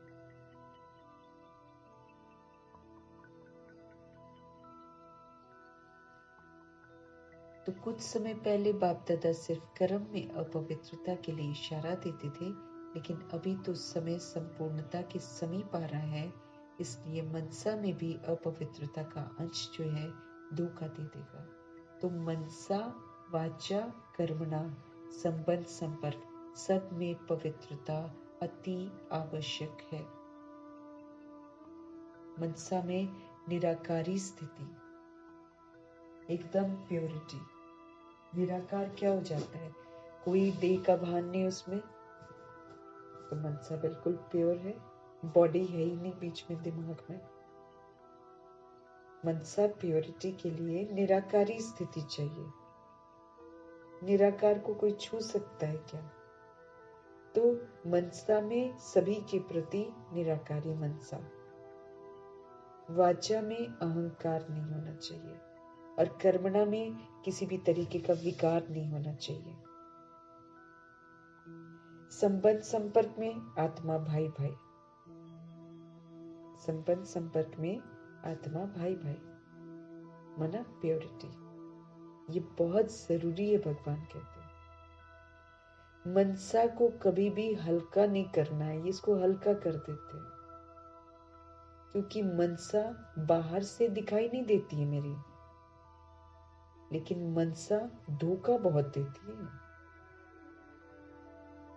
तरह तरह के थॉट्स ले आएगी और फिर उसी को जस्टिफाई करवा देगी, धोखा देती है। इसलिए भगवान कहते हैं जो थॉट पावर है उसको वीक नहीं बनाओ, थॉट में प्योरिटी लाओ। इसलिए तो कहते हैं ना, जो नहीं है, माना जो अभी नहीं हो रहा है, लेकिन जो हम चाहते हैं वही सोचो, तो बाबा उसको पूरा करेगा। दैट इज समर्थ संकल्प। हम समर्थ वाइब्रेशंस फिर फैला रहे हैं।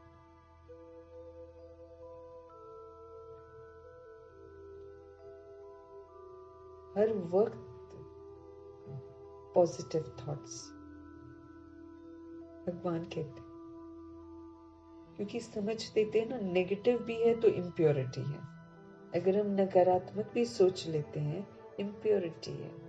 अगर हम बॉडी की दृष्टि से सोचते हैं, इम्प्योरिटी है। फिर भगवान का संग थोड़ी मिलेगा, कौन रक्षा करेगा फिर हमारी? तो मनसा में भी अपवित्रता, जैसे जैसे समय संपूर्णता का समीप आ रहा है ना, भगवान ध्यान खिंचवा रहे हैं कि मनसा में भी अपवित्रता का अंश अगर होगा तो वो आपको धोखा देगा। तो मनसा, वाचा, कर्मणा, संबंध, संपर्क, सब में प्योरिटी बहुत जरूरी है। मनसा को हल्का नहीं करना, क्योंकि मनसा बाहर से दिखाई नहीं देती है, लेकिन मनसा धोखा बहुत देती है। ब्राह्मण जीवन का जो आंतरिक वर्षा है, सदा सुख स्वरूप, ये मेरा आंतरिक वर्षा है, क्योंकि ये हम इसी के तो स्वरूप हैं ओरिजिनली। तो ब्राह्मण जीवन जो है, जब हम ब्राह्मण बनते तो हमें समझ मिलती है। तो ब्राह्मण जीवन का जो आंतरिक वर्षा है वो सदा सुख स्वरूप का है, सदा शांत स्वरूप का है, मन की संतुष्टता का है। उसका अनुभव करने के लिए मनसा की प्योरिटी चाहिए, भगवान कहते हैं।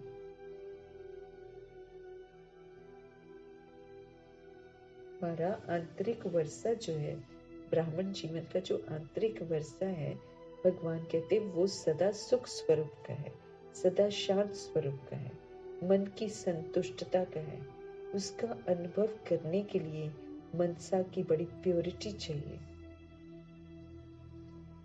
बाहर के साधनों द्वारा या सेवा के द्वारा अपने आप को खुश करना, ये भी अपने को धोखा देना है। अगर हम बाहर देखते हैं, बाहर के साधन देखते हैं और बाहर की सेवा द्वारा अपने आप को खुश करते हैं, ये करने से हमको खुशी होती है, वो करने से हमको खुशी होती है, तो जब हम बाहर के साधनों के द्वारा या फिर सेवा द्वारा अपने आप को खुश करते हैं, तो ये भी हम अपने को धोखा देते हैं। क्योंकि ये जब हम करते हैं तो हम प्रभु की याद में नहीं रहते, और प्रभु की याद में नहीं रहना मतलब कोई परखने की शक्ति नहीं आएगी, कोई निर्णय करने की शक्ति नहीं आएगी, हम धोखे ही धोखे खा लेंगे। तो अपने आप को खुश अगर करते हैं बाहर के साधनों को देखकर, तो भगवान कहते हैं अपने को धोखा दे रहे हैं। बाप दादा देखते हैं कभी कभी बच्चे अपने को इसी आधार पर अच्छा समझकर, खुश समझकर धोखा दे देते हैं और दे भी रहे हैं। बाप दादा बाहर का साधन कर लिया, सेवा कर ली, अपने आप को खुश कर लिया। बाप दादा क्या देखते हैं कि कभी कभी बच्चे जो है ना, अपने को इसी आधार पर अच्छा समझकर, खुश समझकर धोखा दे देते हैं और दे भी रहे हैं। दे देते हैं और दे भी रहे हैं, ये भी एक बड़ा गुह्य राज है। क्या होता है, बाप दाता है, दाता के बच्चे हैं, तो सेवा युक्ति युक्त नहीं भी है, मिक्स है। कुछ याद है, कुछ बाहर के साधनों व खुशी के आधार पर है, दिल के आधार पर नहीं है, लेकिन दिमाग के आधार पर सेवा करते हैं तो सेवा का प्रत्यक्ष फल उन्हों को भी मिलता है, क्योंकि बाप दाता है और वो उसी में ही क्या हो जाता है, खुश रहते हैं कि वाह हमको तो फल मिल गया, हमारी अच्छी सेवा है। लेकिन वो मन की संतुष्टता जो है वो सदाकाल नहीं रहती है और आत्मा योग युक्त पावरफुल याद का अनुभव नहीं कर सकती है, उससे वंचित रह जाते हैं। भगवान स्पष्ट कर रहे हैं कि कभी कभी क्या करते हैं बच्चे, अपने को इसी आधार पर, सेवा के आधार पर, साधनों के आधार पर अपने आप को अच्छा समझते हैं। खुश समझकर वो एक्चुअली धोखा दे देते हैं और दे भी रहे हैं, दे देते हैं और दे भी रहे हैं। ये भी एक गुह्य राज है। क्या होता है, बाप तो दाता है और दाता के बच्चे हैं तो सेवा तो युक्ति युक्त नहीं भी है, मिक्स है। कुछ याद करते, कुछ बाहर के साधनों व खुशी के आधार पर है, दिल के आधार पर नहीं है, लेकिन अपने दिमाग के आधार पर सेवा करते हैं। तो फिर भगवान कहते हैं ऐसी बात नहीं है कि वो करते हैं तो उनको फल नहीं मिलता, मिलता है। सेवा का प्रत्यक्ष फल उनको भी मिलता है, क्योंकि बाप तो दाता है ना, और वो उसी में ही खुश रहते हैं कि वाह हमको तो फल मिल गया, हमारी अच्छी सेवा है। लेकिन भगवान कहते वो मन की संतुष्टता जो है ना, फिर वो सदाकाल नहीं रहती है और आत्मा फिर योग युक्त पावरफुल याद का अनुभव भी नहीं कर पाती। जो मन की संतुष्टता है ना, जो देह के भान में इंसान दिमाग से सेवा कर कर अनुभव करता है, वो ज्यादा देर नहीं रहती है। मन की संतुष्टता सदाकाल नहीं रहती है और आत्मा फिर योग युक्त नहीं रहती है, पावरफुल याद का अनुभव नहीं कर सकती है। आत्मा योग युक्त पावरफुल याद का अनुभव नहीं कर सकती है, उससे फिर वो क्या होती है, वंचित रह जाती है। बाकी कुछ भी नहीं मिलता हो ऐसा नहीं है, मिलता तो जरूर है, क्योंकि भगवान का दिल बहुत बड़ा है, वो ऐसे ही छोड़ नहीं देते। अगर कोई कुछ दिमाग से भी करता है ना तो उसको भी रिटर्न दे देते हैं, लेकिन अपने अंदर में संतुष्टता हम अनुभव नहीं करते हैं, फिर हम योग युक्त और पावरफुल याद में नहीं रह पाते हैं। कुछ ना कुछ तो मिलता है, लेकिन बाबा के जमा नहीं होता है। जो जमा होना चाहिए ना आगे के लिए, वो जमा नहीं होता है। कुछ ना कुछ अभी वर्तमान में मिल जाता है, तो इसको क्या बोलते, कमाया, खाया और खत्म कर दिया। इसलिए ये भी अटेंशन रखना कि कहीं ऐसा तो नहीं कि हम कमाते हैं, खाते हैं और फिर सब कुछ गवा देते हैं ना, कमाया, खाया, खत्म। इसलिए ये भी अटेंशन रखना बहुत जरूरी है। सेवा बहुत अच्छी कर रहे हैं, फल भी अच्छा मिल गया, तो फिर खाया और खत्म हो गया ना। सेवा अच्छी कर रहे हैं, फिर उसका फल भी हमको अगर मिल गया तो भगवान कहते वो फिर क्या हुआ, वही खाया पिया खत्म। जमा क्या हुआ, अच्छी सेवा करी, अच्छी रिजल्ट निकली, लेकिन वो सेवा का फल मिला ना। अगर हम कहते हैं कि अच्छी रिजल्ट निकली, अच्छी सेवा की, तो वो तो सेवा का फल मिला, जमा थोड़ी होता है। इसलिए जमा करने की जो विधि है वो है मनसा वाचा कर्मणा पवित्रता। अगर हम चाहते हैं कि जमा हो जाए हमारा, तो फिर मन वचन कर्म की जो है ना वो पवित्रता होनी चाहिए। फाउंडेशन पवित्रता है, प्योरिटी हमारा फाउंडेशन है। सेवा में भी देखो तो फाउंडेशन पवित्रता है, स्वच्छ हो, साफ हो, और कोई भी भाव हमारे अंदर मिक्स नहीं होना चाहिए। हमको क्या बनना है, स्वच्छ बनना है, साफ होना है। हमारे अंदर किसी भी तरीके का भाव जो है, उल्टा सीधा दैहिक भाव, वो मिक्स नहीं हो। भाव में भी पवित्रता, भावना में भी पवित्रता चाहिए।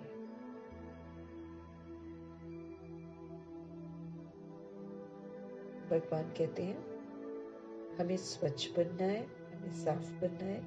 अगर कोई भी भाव मिक्स हो जाता है ना तो फिर अपवित्रता हो जाती है। इसलिए और कोई भी भाव जो है वो मिक्स नहीं हो। और कोई भी भाव मिक्स नहीं हो। भाव में भी पवित्रता चाहिए और भावना में भी प्योरिटी चाहिए। होली का अर्थ ही ये है, पवित्रता।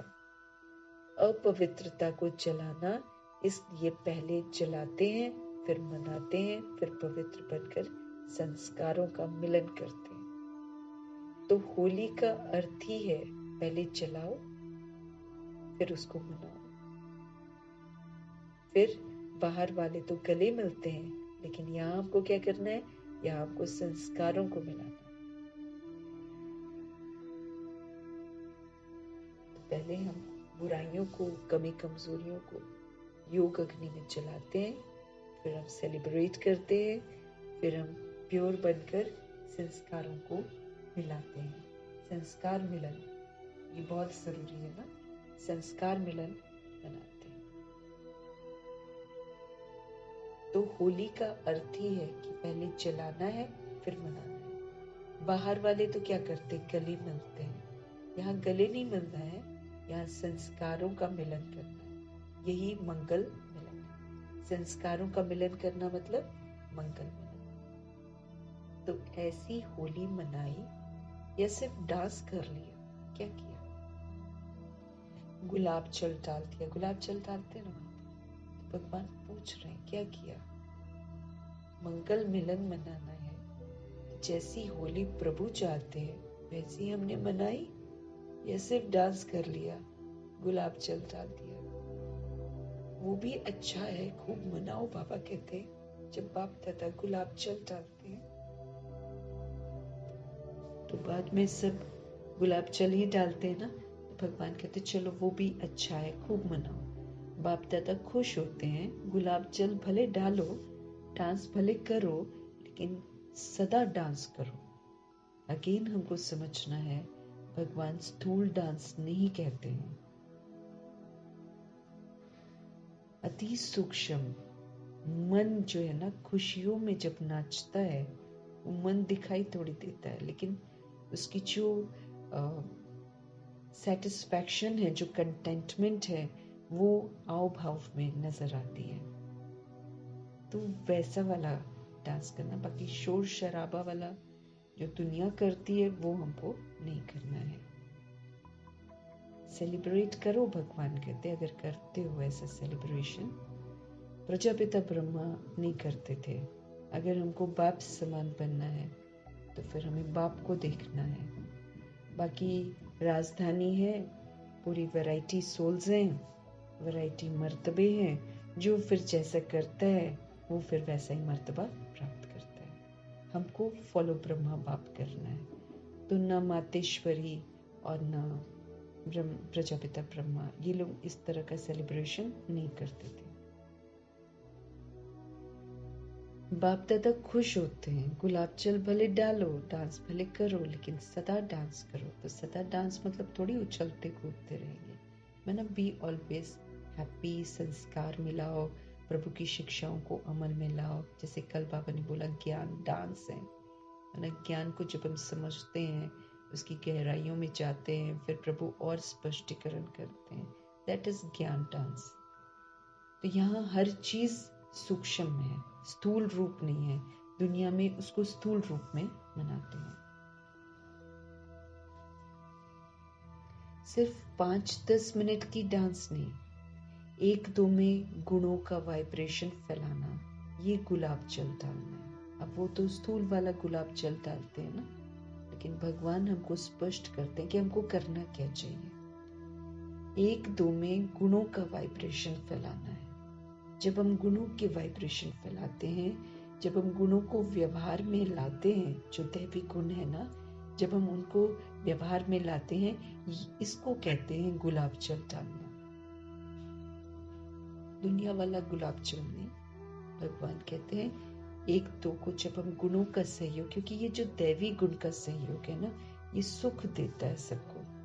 तो जब हम 1-2 में गुणों का वाइब्रेशन फैलाते हैं, इसको कहते हैं गुलाब जल डालना है। और जलाने को तो आप जानते ही हो क्या जलाना है। अभी तक भी जलाते ही रहते हो, हर वर्ष हाथ उठाकर जाते हो, बस दृढ़ संकल्प हो गया। बाप दादा खुश होते हैं कि हिम्मत तो रखते हैं कि हम ये जला देंगे, हम वो जला देंगे, जो भी अपनी कमी कमजोरियां जो है उसको हम जला देंगे। बाप दादा कहते हैं हाथ उठाते हैं, हिम्मत रखते हैं। तो हिम्मत पर बाप दादा मुबारक भी देते हैं। हिम्मत रखना तो पहला कदम है, लेकिन बाप दादा की शुभ आशा क्या है? समय की डेट नहीं देखो, बाबा कहते हैं 2000 में होगा, 2001 में होगा, 2005 में होगा, नहीं सोचो। चलो एवर रेडी नहीं भी बनो, इसको भी बाप दादा कहते छोड़ देते हैं। चलो, क्योंकि वैरायटी सोल्स है ना, क्या करेंगे बाबा, जिन्होंने बनना है एवर रेडी वो तो बन जाते हैं। अब जो सोल्स नहीं कर पाती फिर उनको थोड़ी रियायत देते हैं। बाबा क्या बोलते, चलो एवर रेडी नहीं भी बनो, इसको भी बाप दादा छोड़ देते हैं। लेकिन सोचो, बहुत काल के संस्कार तो चाहिए ना। 2500 इयर्स की राजधानी है, उसमें संस्कार कोई एक दिन का बना हुआ तो चलेगा नहीं। कोई भी संस्कार तब बनता है जब हम उसको बार बार बार बार बार बार करते हैं। तो बहुत काल के संस्कार तो चाहिए। आप लोग ही तो सुनाते हो कि बहुत काल का पुरुषार्थ चाहिए, बहुत काल के राज्य। अगर हम बहुत काल का पुरुषार्थ करते हैं तब हम बहुत काल तक राज्य अधिकारी बनते हैं। अगर समय आने पर दृढ़ संकल्प किया, अगर अभी नहीं किया और अभी पालना नहीं करी और समय आ गया तब दृढ़ संकल्प किया, तो वो बहुत काल होगा कि अल्पकाल होगा? वो तो अल्पकाल का हो गया ना। यहाँ तो बहुत काल का संस्कार बनाना है। किसमें गिनती होगा? अल्पकाल में गिनती होगा कि बहुत काल में गिनती होगा? अगर मेरा समय विनाश का आ गया, उस समय हम दृढ़ संकल्प कर रहे हैं, तो क्या होगा? भगवान कहते हैं बहुत काल हुआ या अल्पकाल हुआ, किसमें गिनती होगा? अल्पकाल में होगा ना, उसकी गिनती तो शॉर्ट टाइम में होगी, तो फिर थोड़े समय का वर्षा मिलेगा। अविनाशी वर्षा से फिर बाबा कहते अगर अल्पकाल होगा तो फिर अविनाशी बाप से वर्षा फिर आपने क्या लिया? क्योंकि भगवान कहते हैं जब तक हम 111 का वर्षा नहीं लेते तो हम कुछ भी नहीं लेते हैं। तो भगवान कह रहे हैं अगर आप अल्पकाल का करते हो तो फिर आपने अविनाशी बाप से क्या वर्षा लिया? अल्पकाल का वर्षा लिया। अच्छा लगता है क्या? नहीं लगता है ना। तो बहुत काल का अभ्यास चाहिए, भगवान कहते हैं। कितना काल है वो मत सोचो। ये मत सोचो कि बाबा कहे कि तुम ये मत सोचो 2001 में होगा, 2002 में होगा, 2003 में होगा। मत देखो आप ये देखो कि हम बहुत काल का अभ्यास करके बहुत काल का संस्कार हमने बना लिया है, उसकी तैयारी करो। इसलिए भगवान कहते हैं अचानक, बहुत काल, एवर रेडी। तो जितना मेरा बहुत काल होगा तो बहुत काल का अभ्यास चाहिए। कितना काल है वो मत सोचो कि कितना समय रह गया ना, बाबा कहते वो मत सोचो कि कितना समय रह गया है। जितना आप बहुत काल का अभ्यास करेंगे उतना अंत में भी धोखा नहीं खाएंगे। जितना हम बहुत काल का अभ्यास हमारा होगा उतना फिर अंत में हम धोखा नहीं खाएंगे। बहुत काल का अभ्यास नहीं तो अभी के बहुत काल के सुख, बहुत काल की श्रेष्ठ स्थिति के अनुभव से भी वंचित हो जाते हैं। इसलिए क्या करना है, बाबा कह रहे हैं अगर हम बहुत काल का अभ्यास नहीं करते हैं तो भगवान कहते हैं अभी के बहुत काल का जो सुख मिलता है प्रभु से ना, वो और बहुत काल की जो श्रेष्ठ स्थिति होनी चाहिए हमारी, वो भी हम अनुभव नहीं कर सकते हैं, उससे भी हम वंचित हो जाते हैं। अगर हम बहुत काल का श्रीमत पर चलकर अभ्यास करते हैं, अपनी अव्यक्त स्थिति को अनुभव करते हैं, बीज रूप स्थिति को अनुभव करते हैं, ये सारी स्थितियां हैं ना जिसको हमें अनुभव करना है। बहुत काल का, इसमें शोर नहीं है, इसमें जितना साइलेंस में रहेंगे उतना हम अनुभव करेंगे। तो भगवान कहते हैं जितना बहुत काल का अभ्यास होगा उतना अंत में भी धोखा नहीं खाएंगे। बहुत काल का मेरा अभ्यास नहीं होगा तो अभी का जो बहुत काल का सुख है ना संगम योग का, बहुत काल की श्रेष्ठ स्थिति है उसको भी हम अनुभव नहीं कर सकेंगे, उससे भी वंचित हो जाते हैं। इसलिए हमको क्या करना है? हमको बहुत काल करना है, बहुत काल करना है ना। अगर किसी के भी बुद्धि में डेट का इंतजार है तो भगवान कहते हैं इंतजार नहीं करो, अपना इंतजाम करो, फिक्र रखो क्या क्या करना है।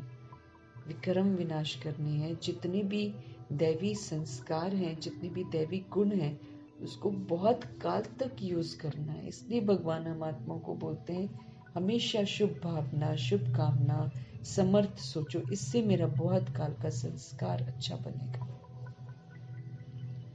किसी के लिए शुभ भावना, शुभ कामना रखेंगे, बाबा कहे उसी में रहते रहते सारे दिव्य गुण भी आ जाएंगे, क्योंकि अच्छा सोचेंगे, संतुष्ट रहेंगे, खुश रहेंगे, शांत रहेंगे, सुखी रहेंगे।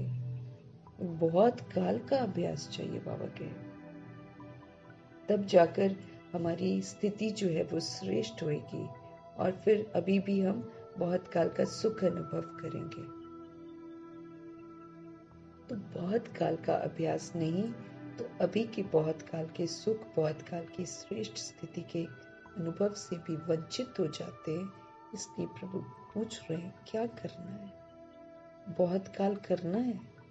अगर किसी के भी बुद्धि में डेट का इंतजार है कि इस समय विनाश हो जाएगा, इस समय हो जाएगा, तो भगवान कहते हैं इंतजार मत करो, अपना इंतजाम करो, बहुत काल का इंतजाम करो।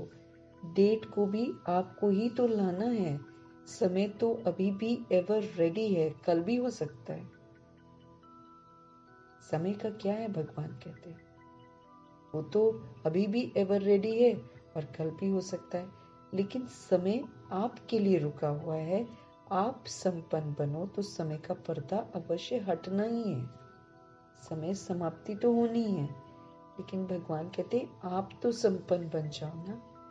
आपके रोकने से रुका हुआ है। राज्य अधिकारी तो तैयार हो ना, तख्त तो खाली नहीं रहना चाहिए ना। क्या अकेला विश्वराजन तख्त पर बैठेगा? इससे शोभा होगी क्या? रॉयल फैमिली भी तो चाहिए, प्रजा भी चाहिए, सब चाहिए। सिर्फ विश्वराजन तख्त पर बैठ जाए, देखता रहे कहाँ गई मेरी रॉयल फैमिली।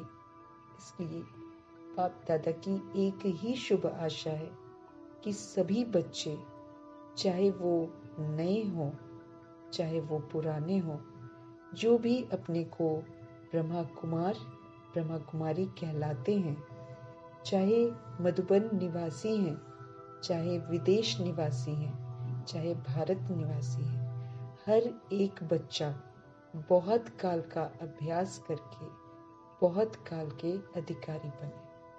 बहुत काल का अभ्यास चाहिए और फिर बहुत काल का अधिकार लेना है। कभी कभी के नहीं, पसंद है बाबा कहे एक हाथ की ताली बजाओ, शोर नहीं करना ना, एक हाथ की ताली बजाओ। पीछे वाले होशियार हैं, अटेंशन से सुन रहे हैं। बाप दादा पीछे वालों को अपने आगे देख रहे हैं, आगे वाले तो हैं ही आगे। मेडिटेशन हॉल में बैठकर मुरली सुन रहे हैं सब, जो पांडव भवन में मेडिटेशन हॉल है उसमें बैठकर मुरली सुन रहे हैं। नीचे वाले जो हैं बाप दादा के सिर के ताज होकर बैठे हैं, जो नीचे बैठते हैं ना, वो भी ताली बजा रहे हैं। नीचे वालों को त्याग का भाग्य तो मिलना ही है, आपको सम्मुख बैठने का भाग्य मिल जाता है। जो नीचे बैठता है उसको सामने बैठने को मिल जाता है। तो नीचे वालों को त्याग का भाग्य तो मिलना ही है, आपको सम्मुख बैठने का भाग्य है और उन्हों के त्याग का भाग्य जमा हो रहा है। अच्छा, बाप दादा की एक आश सुनी, पसंद है ना? अभी अगले वर्ष क्या देखेंगे? ऐसे ही फिर भी हाथ उठाएंगे क्या? हाथ भले उठाओ, दो दो उठाओ, लेकिन मन का हाथ भी तो उठाओ, दृढ़ संकल्प का हाथ उठाओ। दृढ़ संकल्प का हाथ सदा के लिए उठाओ, क्योंकि जो भी करना है फिर दृढ़ संकल्प से करना है। बाप दादा एक एक बच्चे के मस्तक में संपूर्ण पवित्रता की चमकती हुई मणि देखना चाहते हैं, है ना। अवेकेंड सोल, सोल कॉन्शियस एकदम। बाप दादा क्या देखना चाहते हैं? एक एक बच्चे के मस्तक में संपूर्ण प्योरिटी की चमकती हुई मणि देखना चाहते हैं। नैनो में पवित्रता की झलक देखना चाहते हैं। पवित्रता के 2 नैनो के तारे रूहानियत से चमकता हुआ देखना चाहते हैं। बॉडी कॉन्शियसनेस एकदम समाप्त हो जाए, देह का भान बिल्कुल खत्म, रूहानियत।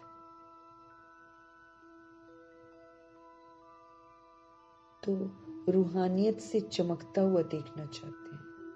बोल में क्या देखना चाहते हैं? बोल में भगवान मधुरता देखना चाहते हैं, बोल में विशेषता देखना चाहते हैं, बोल में अमूल्य बोल सुनना चाहते हैं। मैंने जो बोल प्रभु हमको बोलते हैं वही बोल बाबा चाहते हैं कि हमारे मुख से निकलने चाहिए, सभी सोल्स के प्रति निकलने चाहिए। कर्म में संतुष्टता चाहिए। बाबा कर्म में संतुष्टता देखना चाहते हैं, कर्म में निर्माणता देखना चाहते हैं और सदा देखना चाहते हैं। जो फीलिंग्स हैं, भावनाएं हैं, उसमें सदा बाबा शुभ भावना और भाव में सदा आत्मिक भाव, भाई भाई का जो भावना है वो सदा आपके मस्तक से लाइट का, फरिश्तेपन का ताज दिखाई दे, एकदम हल्का और प्रकाश स्वरूप, सबके लिए एक जैसी भावना। दिखाई देने का मतलब है अनुभव हो, सोल का है ना, तो अनुभव होना चाहिए। भगवान कहते हैं अगर भावनाएं शुभ हैं, आत्मिक हैं, भाई भाई की हैं, अनुभव होंगी, तो सदा आपके मस्तक से लाइट का, फरिश्तेपन का ताज दिखाई दे।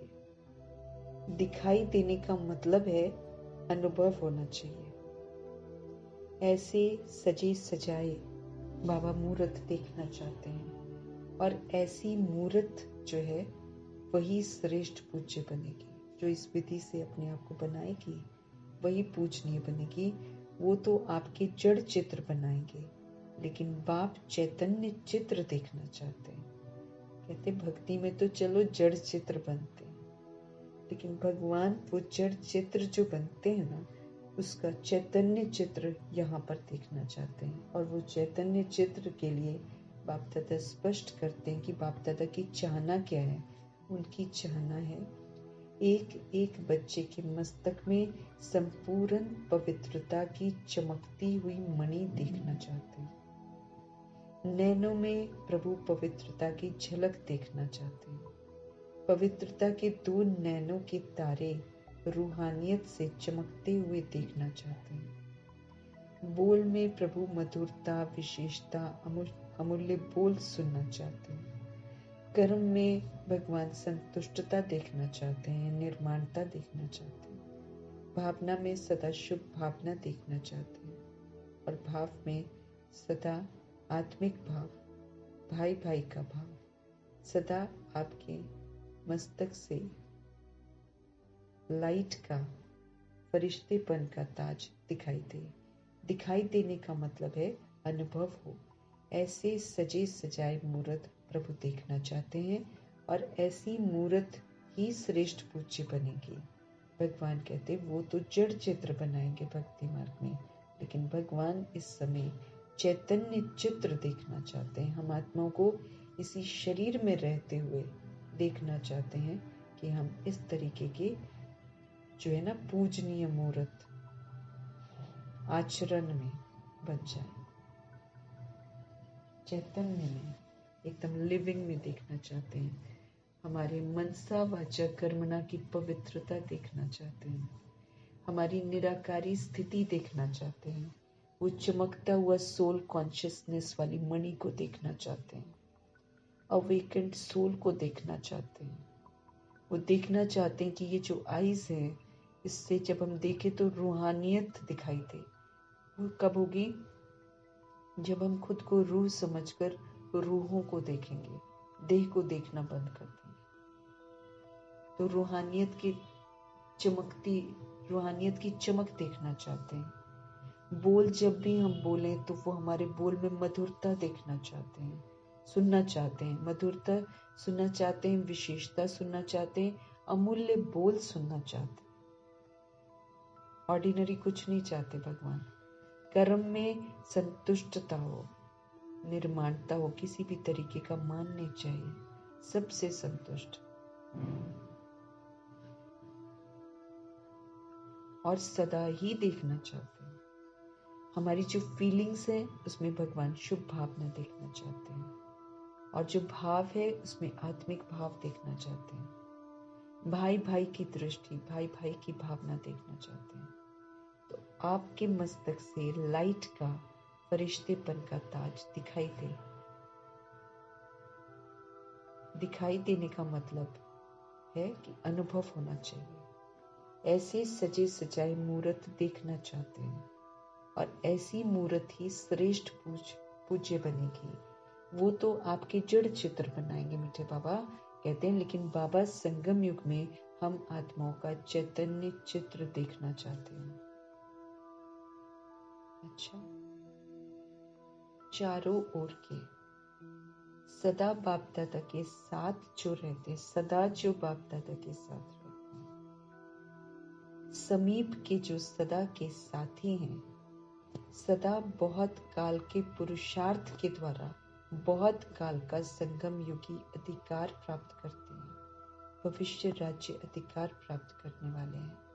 अति सेंसिबल आत्माएं, सदा अपने को शक्तियों से, गुणों से सजे सजाए रखने वाले, बाप की आशाओं के दीपक आत्माएं, सदा खुद भी होलीएस्ट और हाईएस्ट स्थिति में स्थित रखने वाले, बाप समान अति स्नेही आत्माओं को बाप दादा का याद प्यार और नमस्ते।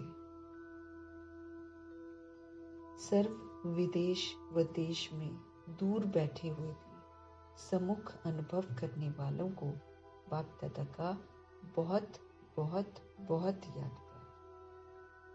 सभी विदेश व देश में दूर बैठे हुए भी सम्मुख जो अनुभव करते हैं, कौन सम्मुख अनुभव करेंगे? जो बाबा की सारी चाहनाएं पूरी करते हैं।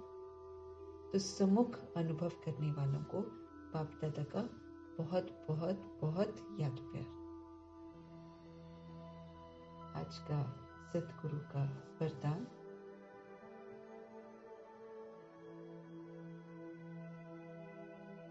वरदाता परमात्मा कह रहे हैं कि समय को शिक्षक बनाने के बजाय बाप को शिक्षक बनाने वाले मास्टर रचता भव।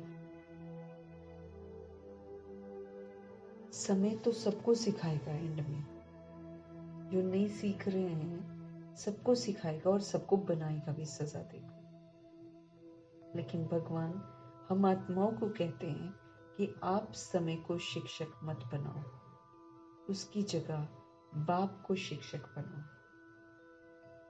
आप मास्टर रचता बनो।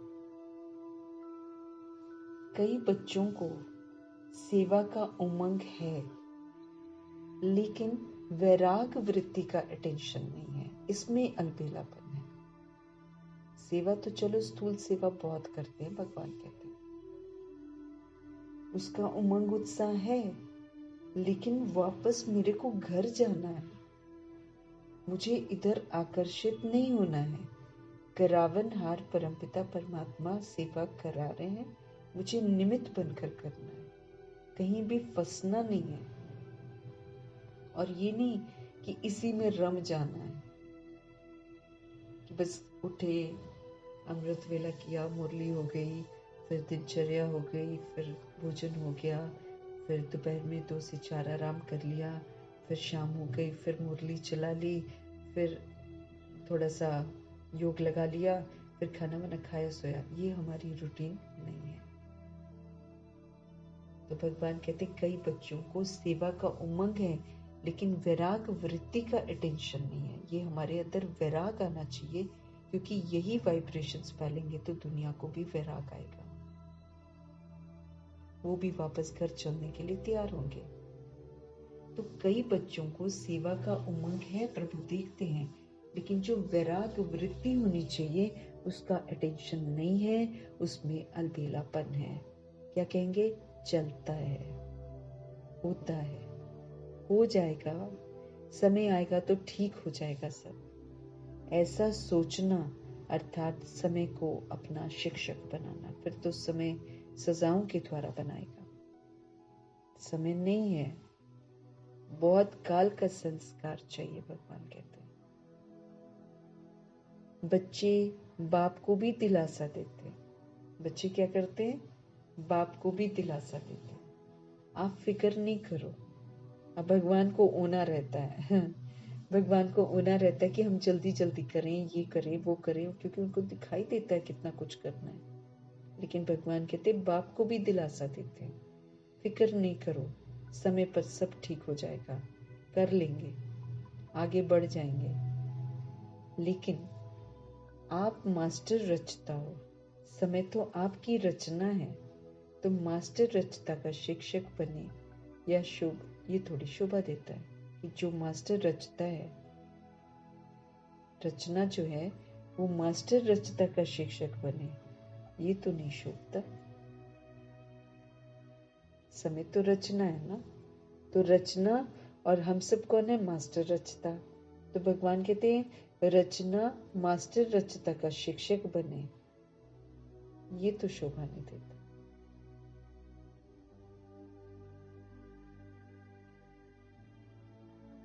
ये तो शोभा नहीं देता। समय से पहले जो करना है, समय से पहले करना है।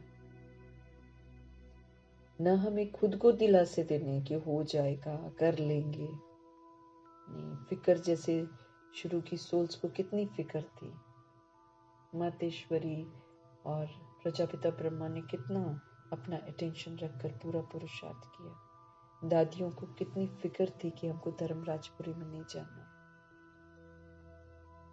ऐसी और भी बहुत सारी सोल्स हैं, दादियां तो बहुत सारी हैं। सबने हर घड़ी को अंतिम घड़ी समझकर पुरुषार्थ किया है, गंभीरता से पुरुषार्थ किया है।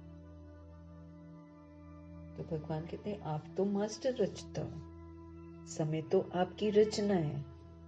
अब रचना मास्टर रचता का शिक्षक बने, ये तो नहीं शोभता, ये तो नहीं शोभता बाबा के। तो समय से पहले ही हमको बाप को शिक्षक बनाना है। बाबा जो कह रहे हैं वो करना है।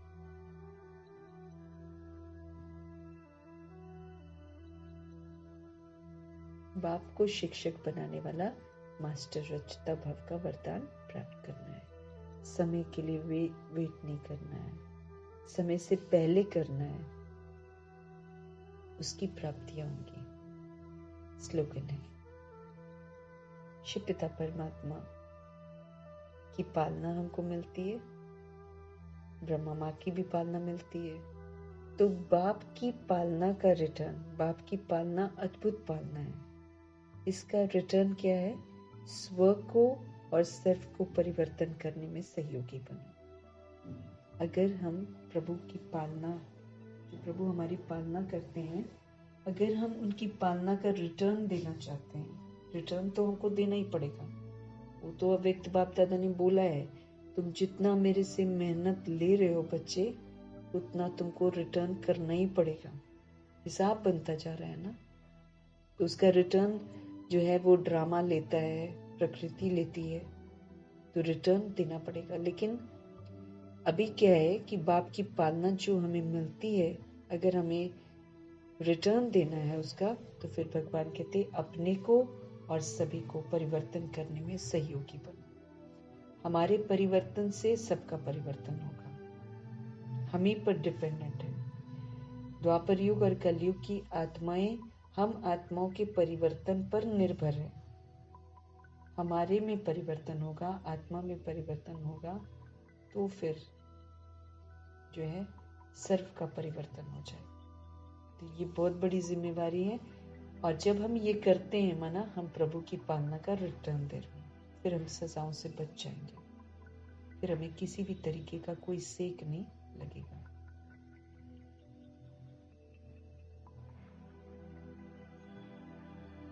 तो बाप की पालना का रिटर्न मुझे देना है, मुझे याद रखना है, और इसके लिए मुझे अपने को चेंज करना है। दूसरे को करने का मेरे को मेहनत नहीं करनी है।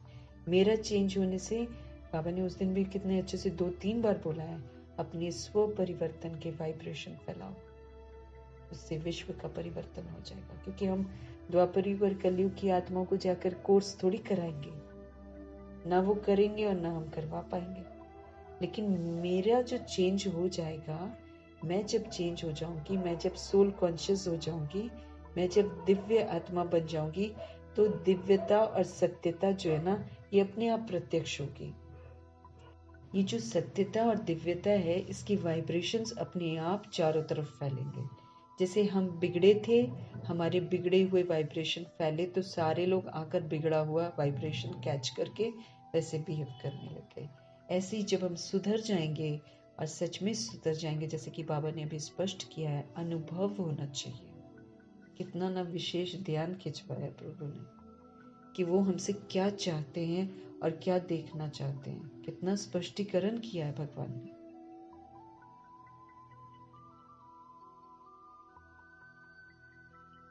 एक एक बच्चे के मस्तक में भगवान संपूर्ण पवित्रता की चमकती हुई मणि देखना चाहते, प्रैक्टिकल में, अभी चैतन्य में।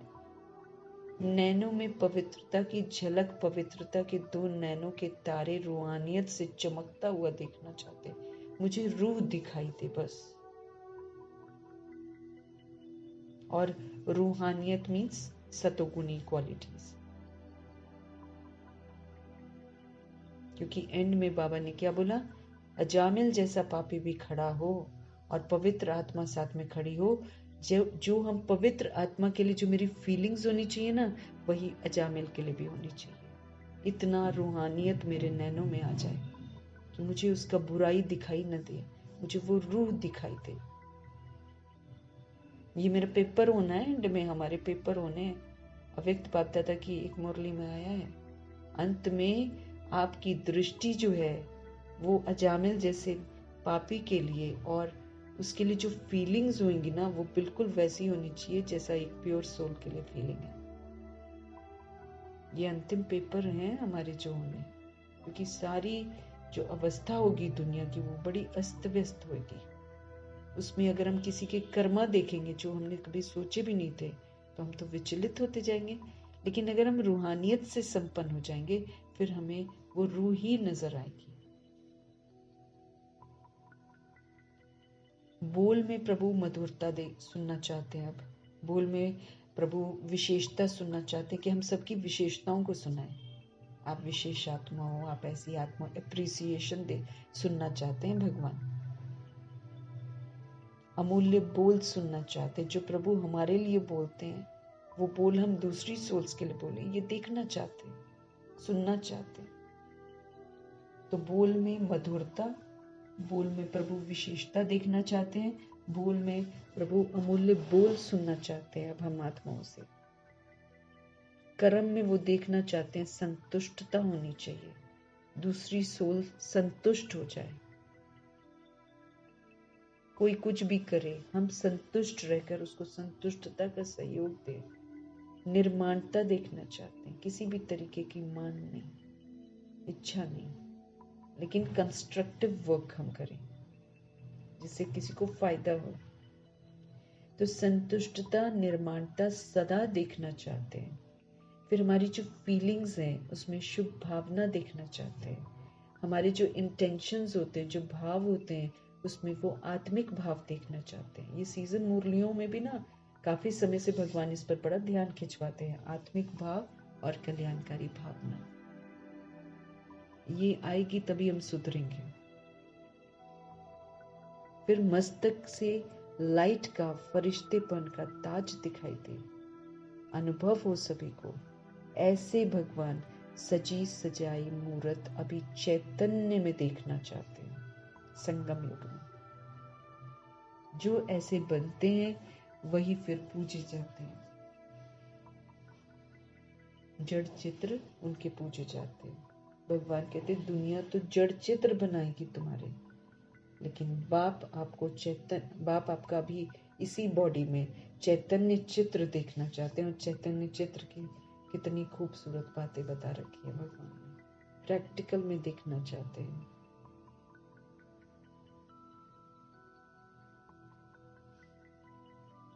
ऊंचा उठा रहे हैं भगवान हम आत्मा को। फिर समय को शिक्षक मत बनाओ, बाबा कहते हैं। मत वेट करो कि कब डिस्ट्रक्शन होगा। आप अपना इंतजाम करो कि तुमको करना क्या क्या है। भगवान कहते सब कुछ करते बेहद के वैराग वृत्ति लाओ।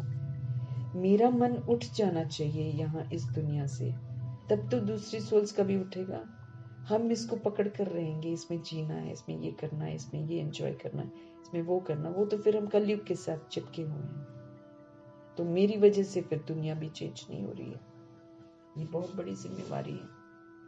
हम जितना इधर की कलयुग की चीजों को पसंद करते हैं, वो हमसे भी कहीं ज्यादा पसंद करते हैं।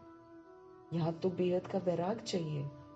कोई भी चीज यहाँ की आकर्षित न करे, सब खत्म होने वाली है। आकर्षण से मुक्त होना मुझे।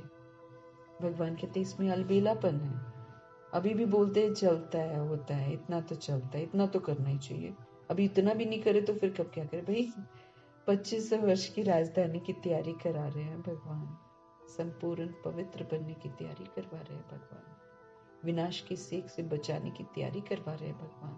समय बड़ा लिमिटेड है, इस बात का इशारा दे रहे हैं भगवान। अब उसमें अलबेलेपन हो जाएंगे क्या।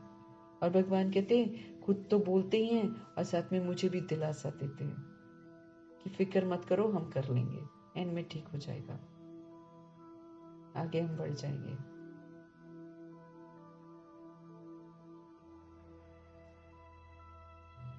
फिर बाप की पालना इतनी हमको मिल रही है, उसका हमें रिटर्न देना है। तो क्या कैसे रिटर्न देंगे? स्व को परिवर्तन करके। मेरे परिवर्तन से सबका परिवर्तन, उसमें सहयोग देंगे। हमको सहयोगी बनना है, हर सोल को सहयोग देना है। अपने परिवर्तन से सर्व के परिवर्तन का सही, ऑटोमेटिकली वो वाइब्रेशंस जो हैं वो चारों तरफ फैलेंगे। हमारे स्व परिवर्तन के वाइब्रेशंस सब तरफ फैलेंगे। इसके बहुत बार बाबा बोलते ना, स्व परिवर्तन के वाइब्रेशन तीव्र गति से फैलाओ, क्योंकि जब हम चेंज हो जाएंगे मेरा चेंज का वाइब्रेशन फैलेगा ही फैलेगा। और तीव्रता से फैलाओ मतलब बिल्कुल फिर अपने आप को संपूर्ण स्व परिवर्तन करना, देही अभिमानी बन जाओ। तो प्रभु की समझानियों को बुद्धि में रखना है। वो हमारी पालना कर रहे हैं, पालना का रिटर्न हमको देना पड़ेगा। अगर हम करके देते हैं तो फिर हम सजाओं से मुक्त हैं, अगर हम नहीं करते हैं तो फिर इस पालना का रिटर्न सजाओं के द्वारा देना पड़ेगा कि इतनी आप लोगों ने प्रभु से मेहनत करवाई और फिर भी नहीं सुना, तो उसका हिसाब बनता है। अव्यक्त बाप दादा का, शिव पिता परमात्मा और अव्यक्त फरिश्ता ब्रह्मा का तहे दिल से धन्यवाद। ब्रह्मा माँ का धन्यवाद, जगदम्बा माँ का धन्यवाद, गुलजार दादी जी का धन्यवाद। इतनी खूबसूरत मुरलियाँ उनके मुख से प्रभु ने सुनाई हैं। तो खूबसूरत रथ है, तपस्वी रथ है, ऑलवेज रिगार्ड है, फरिश्ता है अभी, और फरिश्ते के रूप में वो अपने प्रभु के अनुसार जैसे भी सेवा करा रहे हैं उनके वैसे करती हैं। तो ऐसे गुलजार दादी जी का तहे दिल से धन्यवाद। अन्य दादियों का भी धन्यवाद। एडवांस पार्टी की सारी सोल्स का धन्यवाद। अष्टरत्नों का धन्यवाद, नवग्रहों का धन्यवाद, 5 तत्वों का धन्यवाद, विश्व की करोड़ों की आबादी का धन्यवाद, साधनों का धन्यवाद, साधन बनाने वालों का धन्यवाद, साथ में रहने वाली सोल्स का धन्यवाद, अन्य जो आत्माएं मददगार बनती हैं उन सभी सोल्स का धन्यवाद। जो भी अविनाशी खजाने हमें मिले उसका धन्यवाद। सुबह से लेकर शाम तक जो भी हम यूज करते हैं, सब कुछ इस तरह से लेते हैं, सब चीजों के लिए धन्यवाद। जो भी हमें सारे मुरलियों का मंथन, अव्यक्त मुरलियाँ इतनी खूबसूरत तरीके से भगवान की सारी चीजें हम आत्मा को बाद में आकर भी मिल रही हैं, उन सारी चीज़ों को प्रोवाइड करने के निमित्त जिन्हें प्रभु ने बनाया है, उन सारी सोल्स का भी धन्यवाद।